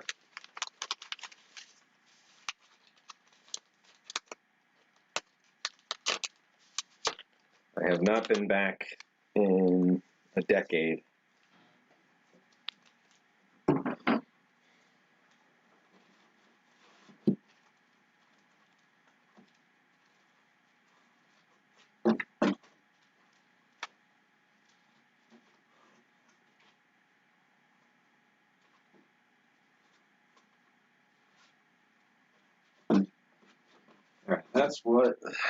That's what all this stuff was. That's right. There was some other civilian stuff.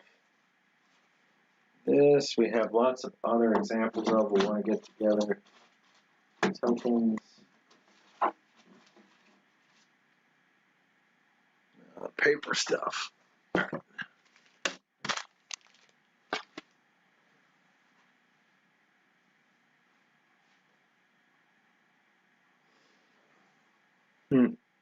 I think we're going to keep going on box 83 with some of this escape and evade stuff, just because it's a really empty box otherwise.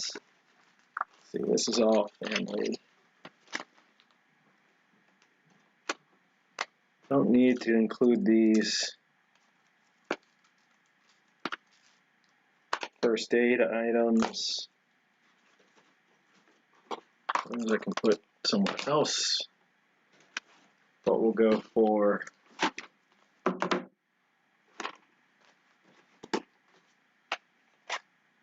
these things. This is a nice knife.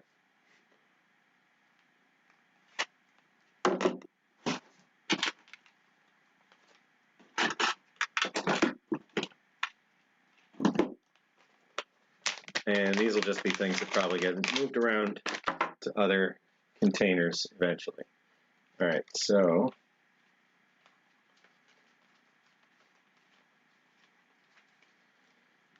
do C die marker.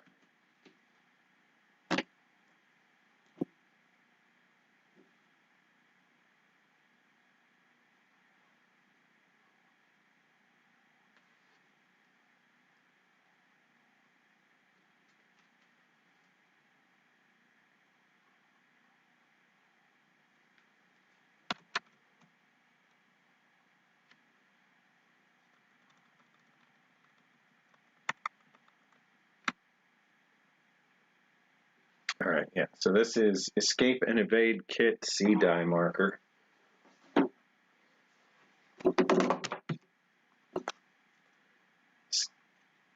Or wait, no, this is Overwater Bailout C die marker. That's what this is.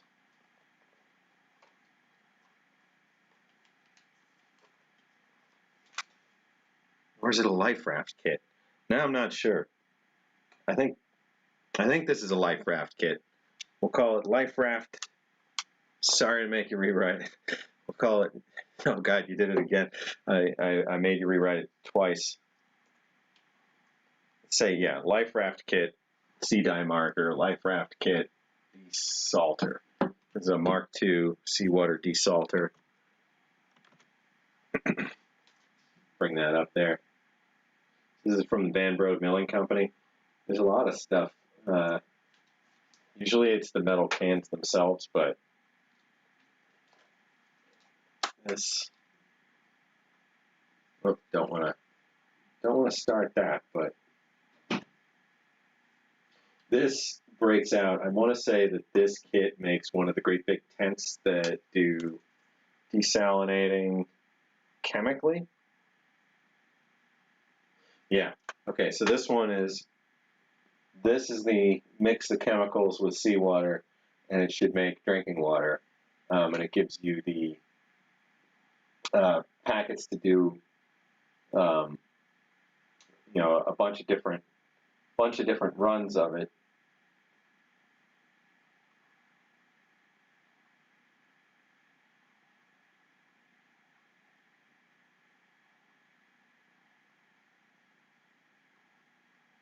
So it says there's going to be a lot of sediment. It's going to look muddy when you mix it up.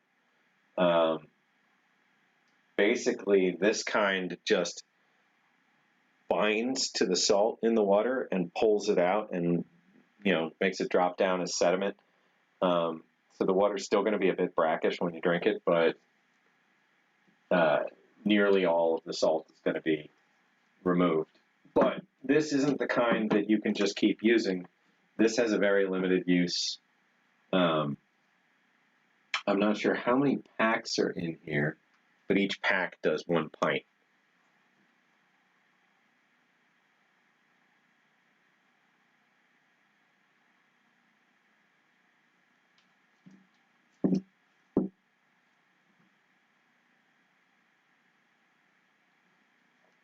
It's got a warning not to bail out the raft with this because it's too sharp for that. Hopefully you're not in a situation where you need to bail out your life raft at all.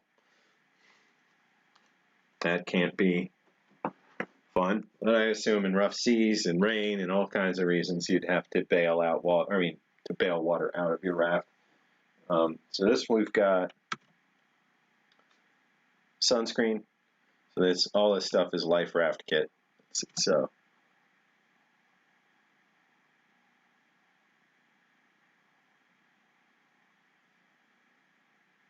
now we're talking about cryptids. I see some talk of Mothman, Jersey Devil. What about Grafton Monster or Snallygaster? I don't know if those things are just Fallout or if they're real.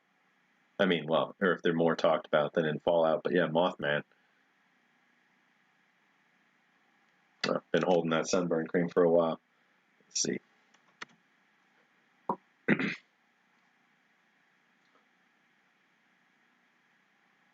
There we go. So this one, I don't know if you guys caught that while I was holding it up. Seaboard Manufacturing Laboratories, Philadelphia, PA. So back home again. It's going to go back in its plastic bag.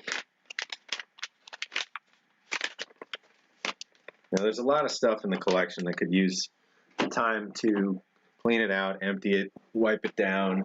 In some cases, wax the can so that continued damage doesn't happen to where paint's been corroding or peeling back or anything like that. That'd be one that, need to do some cleanup on. Welcome back, Pete. No, we're just talking about, we're just looking at pieces of this life raft kit, life raft survival kit. So right here we've got, see, the shark repellent. Every time I look at one of these, I think of Batman. Because we've got, I think, the 1966 Batman movie where he's hanging out of the helicopter and he's like, Robin, get the bat shark repellent spray. Like everything was bat something, and the shark repellent spray was the bat shark repellent spray. And we always joke that somewhere out there was a bat shark. But yeah, this is supposed to make the water completely unpalatable to sharks, so they don't come near you. It can take a while to fully dissolve, so it instructs you to put the remainder back in the package. So I guess, you can use some over time. So this is Presto Dyechem Incorporated.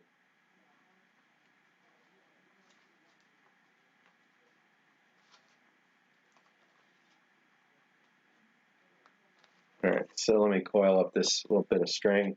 We'll get some pictures on this.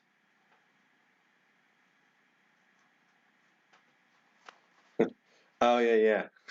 He was saying this would be great on the Kon-Tiki, but yeah, that would kind of defeat the purpose, exactly. It was to prove what could be done with ancient techniques and, no milling or modern equipment to build the boats. The idea that just basic raft could circumnavigate, the oceans, which is amazing.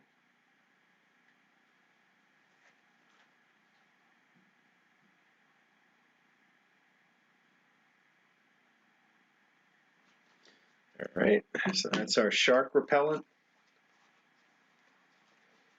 Portman saying, heck with repellent them, I'd be happy to eat shark meat if I was stuck in a raft. I mean, yeah, right? I guess, well, depends on the shark. It depends on what you got. If you're in a raft and you've got, a basic fishing line kit, you're not going after a hammerhead, which is one of the more likely ones out there. Hey, Mike, welcome back again. But, yeah, there's plenty of less dangerous sharks that you might be able to take out. And who knows, maybe you got one of these on the raft with you. So this, I don't think was part of any raft kit. So, I don't know. I just got a strange whiff of, oh, it must be, yeah, it's just the coffee. Got it.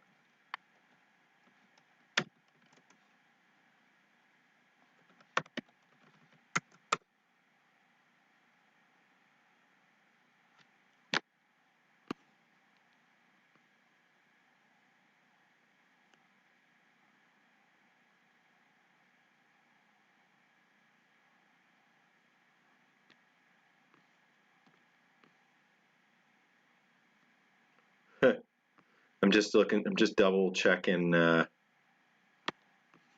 what type of K-bar this would be.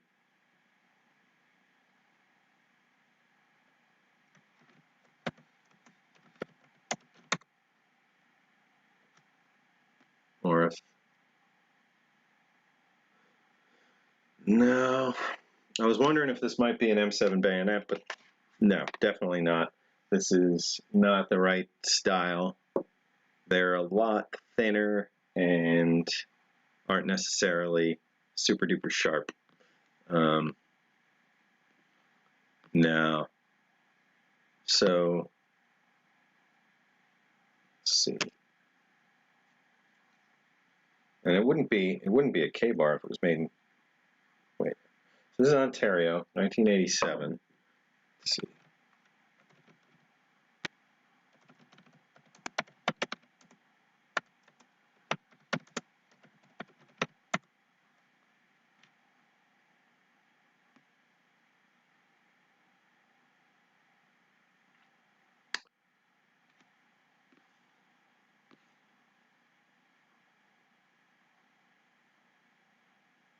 Yeah, this is a pilot survival knife by the Ontario Knife Company.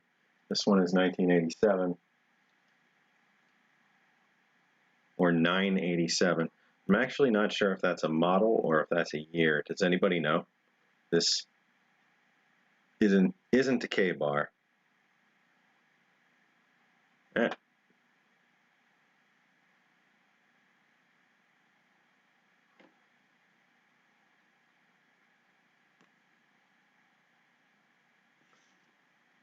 Yeah, Yossi was telling me a while back there's this shark that basically is antifreeze for blood.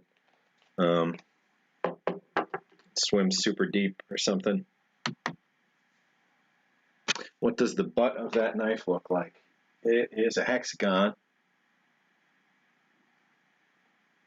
And it has no marking on the inside.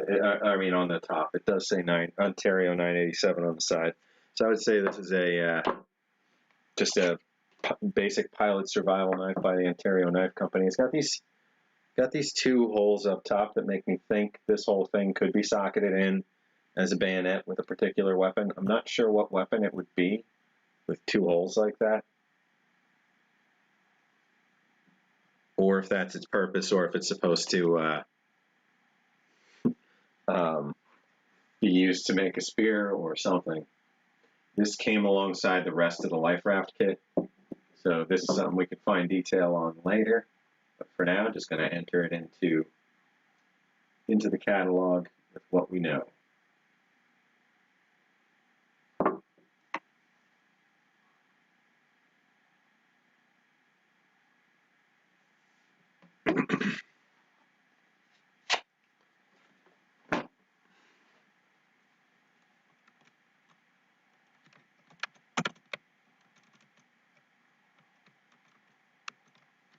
All right, and then we'll put these in that same box for now, and then we'll find the appropriate home for them later. So it's wrong. This thing was a survival Arctic, not tropical. This is 1963.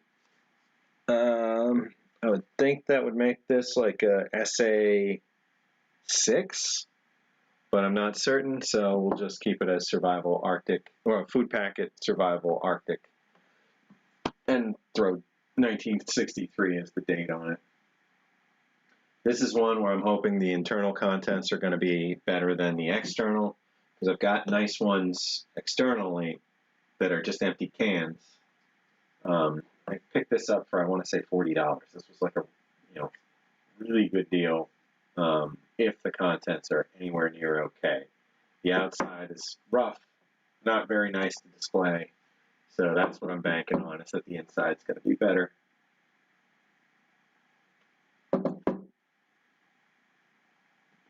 There is a tiny hole in it, so it's not going to be perfect in there no matter what, but there's a chance that some of it's not mangled. This one did have cigarettes, I think. No, they're not listed. Concentrated food bars, beverages, sugar, cream, chewing gum, utility bag. Can't recall if the SAs had cigarettes. I know a lot of the older ones, older can rats like that did. Yeah, right? Look at the patina on that one. And now, for the exact opposite, look at this shiny, perfectly clean one. So this is a food packet survival aircraft life raft. So this is a bailout or abandoned ship. This one's from 1972. Sardine style, normal size of a sardine can. So this is as close, this is like as sardine can of a ration as I've ever seen. There's other stuff we refer to as sardine cans that are, because it's the style and shape, but this is purely, truly, someone who made sardines packed these, probably. So these, we're going to show an open and a closed one, so we're going to put both in there. So this one is closed, and what's funny is, so this ration right here costs $3 more than this one, plus the knife, plus the repellent kit, plus the dye marker, plus the desalinator, plus the sunscreen. So one auction was the whole raft kit, all of it, and it ended up going for $3 less than just this on its own. So that was just a nice find. All right, so we're doing the food packet survival aircraft life raft from 1972 next.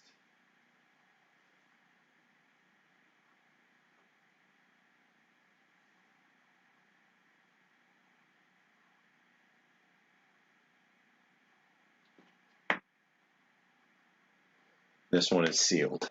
And then the other one is same year, same month. They're both 372. One of them's stamped 021. They're both stamped 021. They're sisters. They came from completely different parts of the country, from totally different sellers.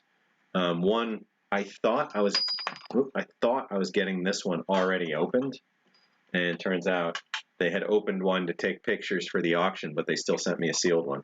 So I felt a little bad about opening it, and I kind of mangled it a little opening it, but not really.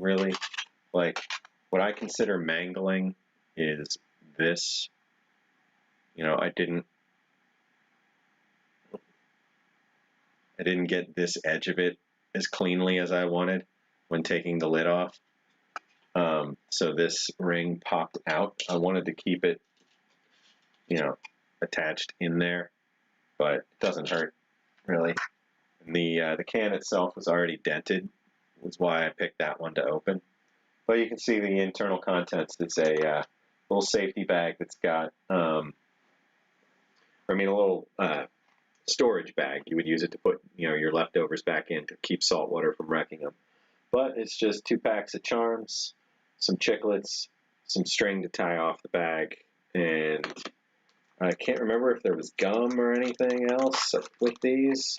Or no, I mean, yeah, the chiclets are the gum. So, and a little instruction paper.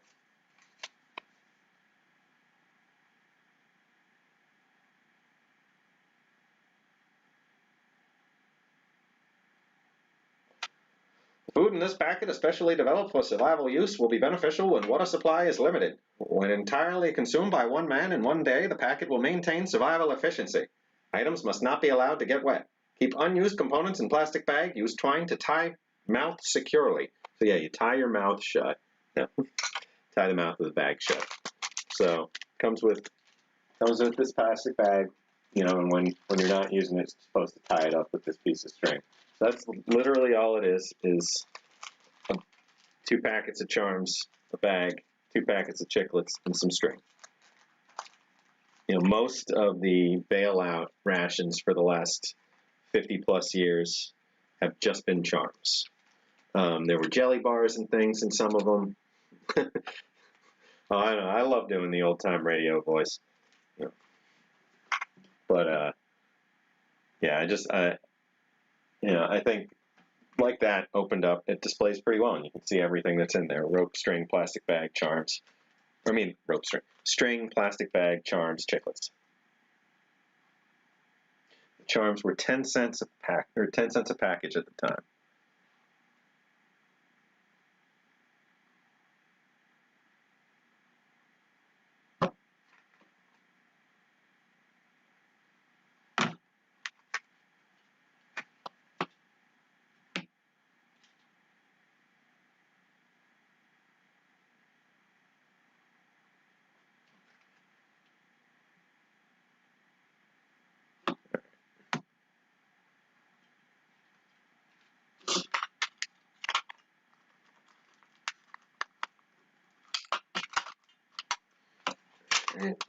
These in there.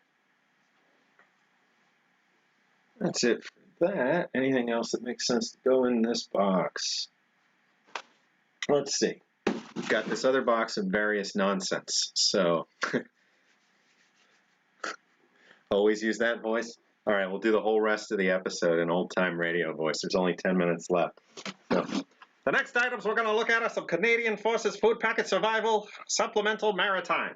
The maritime rations are available mainly to the Marine troops that are stationed... No, I don't know. I don't think I can do that for a whole thing. So these are 1983 maritime supplemental. So the supplements usually just contain candy or drinks. Let's see. This has probably got like some bullion, some juice or something. Let's see. We've got orange drink. Looks like lemon drink. 2 of those. We've got a beverage bag. Not gusseted, but it does have a base to stand on. So, I don't know, Canadians still way ahead of the times there. This looks like hot cocoa. Yep, chocolate. And an empty one somebody tried out of this one. So, let's see. I'll put the open stuff.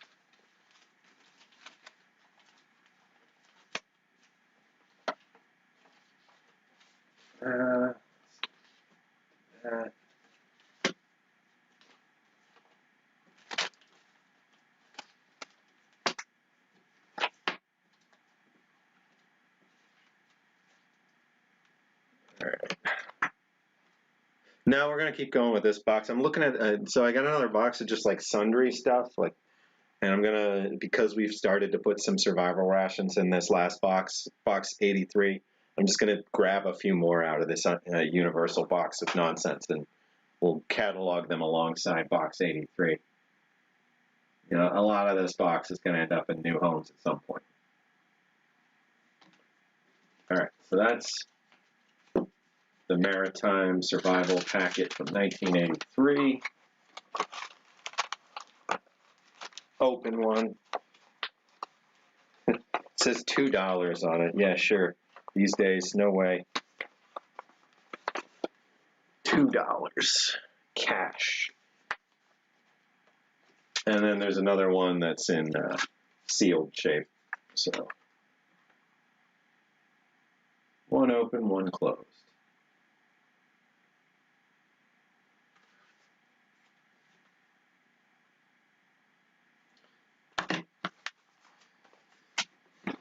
All right, let's see what else can come from that box into this box.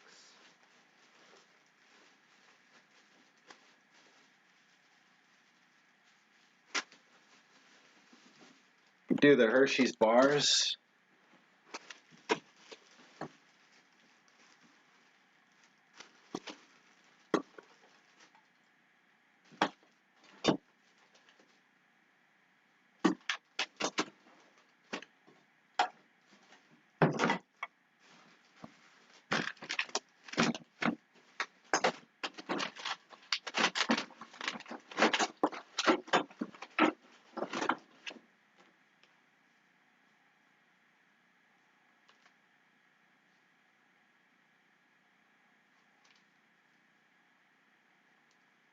"1972 Conserved Sweet Chocolate Ration Bar." Interesting thing by Hershey. So this is like one of those like survival ration cans, the bar that would be in one of those, in its own surgical pouch with a manufacturing date, which interesting. So we'll do that, and then we'll do all these other Hershey bars. They can go together. Just seeing if there's any other similar items in here.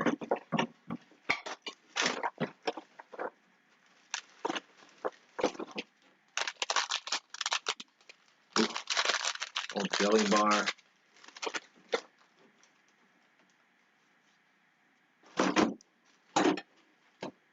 Shelf-stable bread.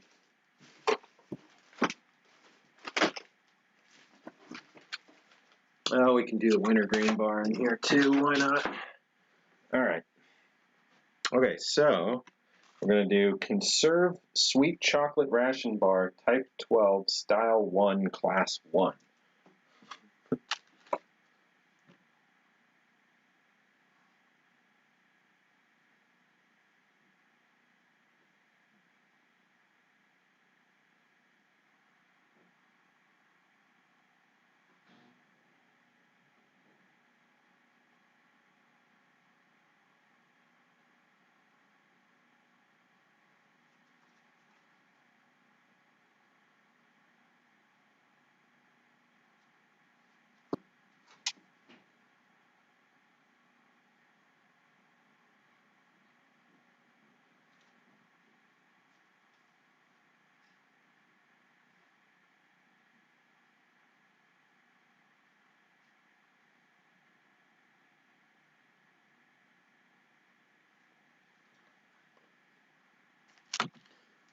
Type 12, Class 1, or Style 1, Class 1. Let's see.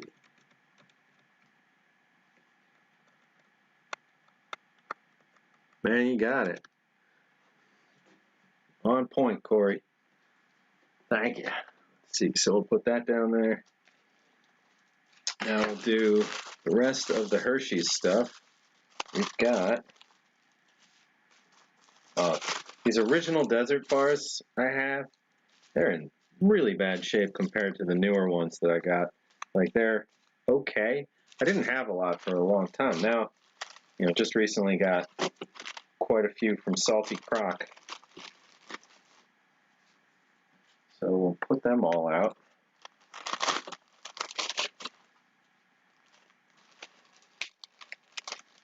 And Corey, yours are separate. They're not among these.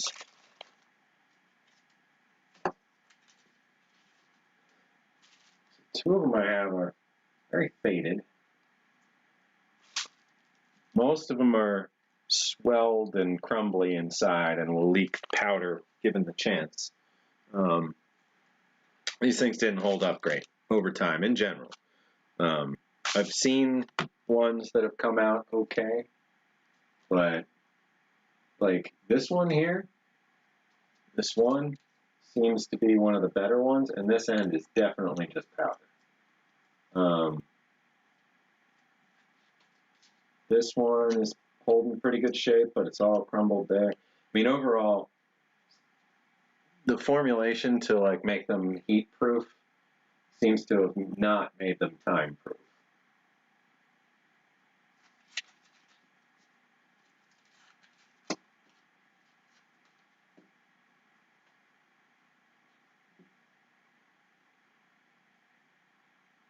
These have some kind of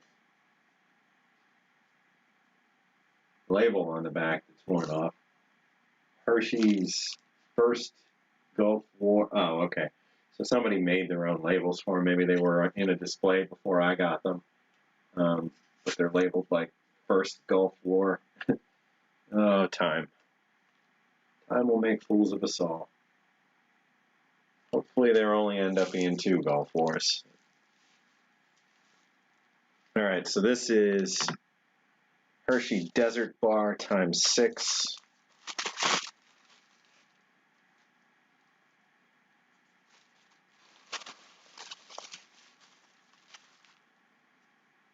Special formulation for desert or tropical conditions. Oh, this one's just soft. It's just, in general, they're not, you know, they just didn't hold up that well. At least these newer ones aren't leaking, leaking powder.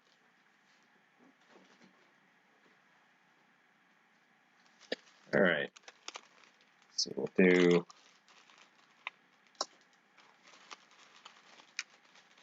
this wintergreen bar, and then, I don't know, probably do these first strike bars and call that good.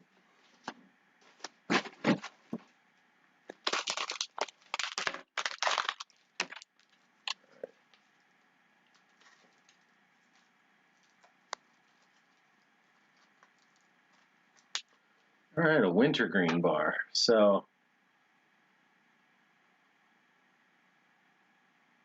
a little hard to tell, but there's a paper label strapped over the top of this one, or this oatmeal cookie bar that says wintergreen bar in extremely dark letters on dark packaging, but it's what it says. Uh-oh.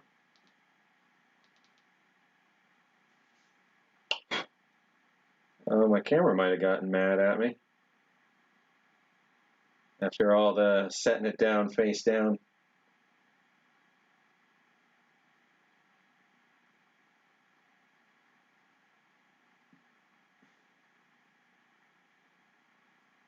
There we go. Okay.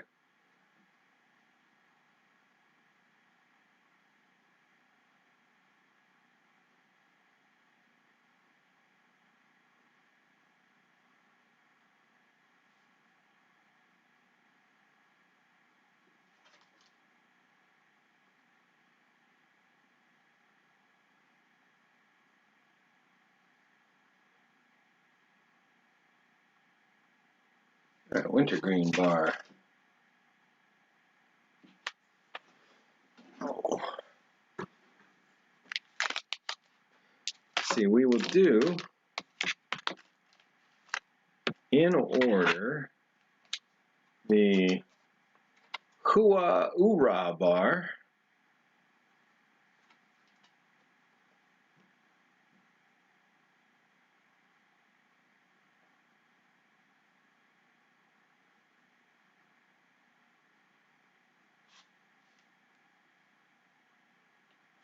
which we've got our U.S. Army, and we've got our Marine Corps identifiers on there. The Hua-Ura bar, which is separate from the Hua bar. I believe there was also just a standalone Ura bar. Keep me honest, guys, and I'd love to find one if there is. I might even have one, I'm not certain, but we definitely have the Hua-Ura, the Hua, and then the first strike.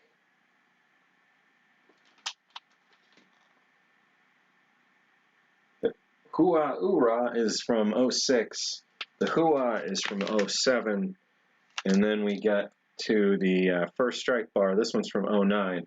But they all kind of overlapped at different periods. And there's also the Ranger bar, but I don't have one of those right here. Ranger bar generally, I seem to always find them in just that cranberry apple or whatever it was, or cinnamon, no, whatever. It was kind of a crunchier, it was a really good bar. I really like the Ranger bar. All right, so we put these in, these survival ones. And we'll call that good for box 83 for now, at least. This is still all kinds of uncategorized stuff. This is empty now. That's empty. All right, so we still have a bunch of stuff that could go all over the place. Things like where exactly I'm going to put this, I'm not sure, but World War II chef's hat. Yeah, as I put it on my head, I feel things stretching seam-wise. I certainly don't want to tear anything. There we go. Does anybody know what the purpose for the chef's hat is? Why it's so ridiculous? I don't know. Oh, Spicy Tuna's saying you forgot about the Hua Ura and the standalone Hua bars. Yeah, they I don't know, they didn't last like that forever. They all just became the first strike bar. Although I think they still make Ranger bars. I think they do still make Ranger bars. All right. I think we had a good night tonight. We got a bunch of stuff cataloged. Didn't get through all the last stuff, but we're getting close. Not too many boxes worth of stuff to look at yet. Only this, unsorted box, and I think one or two more similar unsorted stuff. And that's about it. And then we're gonna go around and catalog all the great big things. Probably in place in the museum room. I don't know. Might bring them all out here for better pictures and set up the whole white cloth thing and some more lights. Yeah, that's what I'll do, just as I'm thinking on my feet.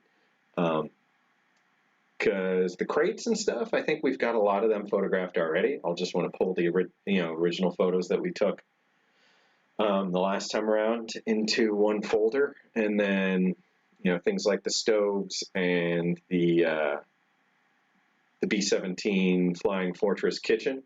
We'll want to get some real good photos of, because I know I haven't sat down and took a bunch of really specific photos of those yet.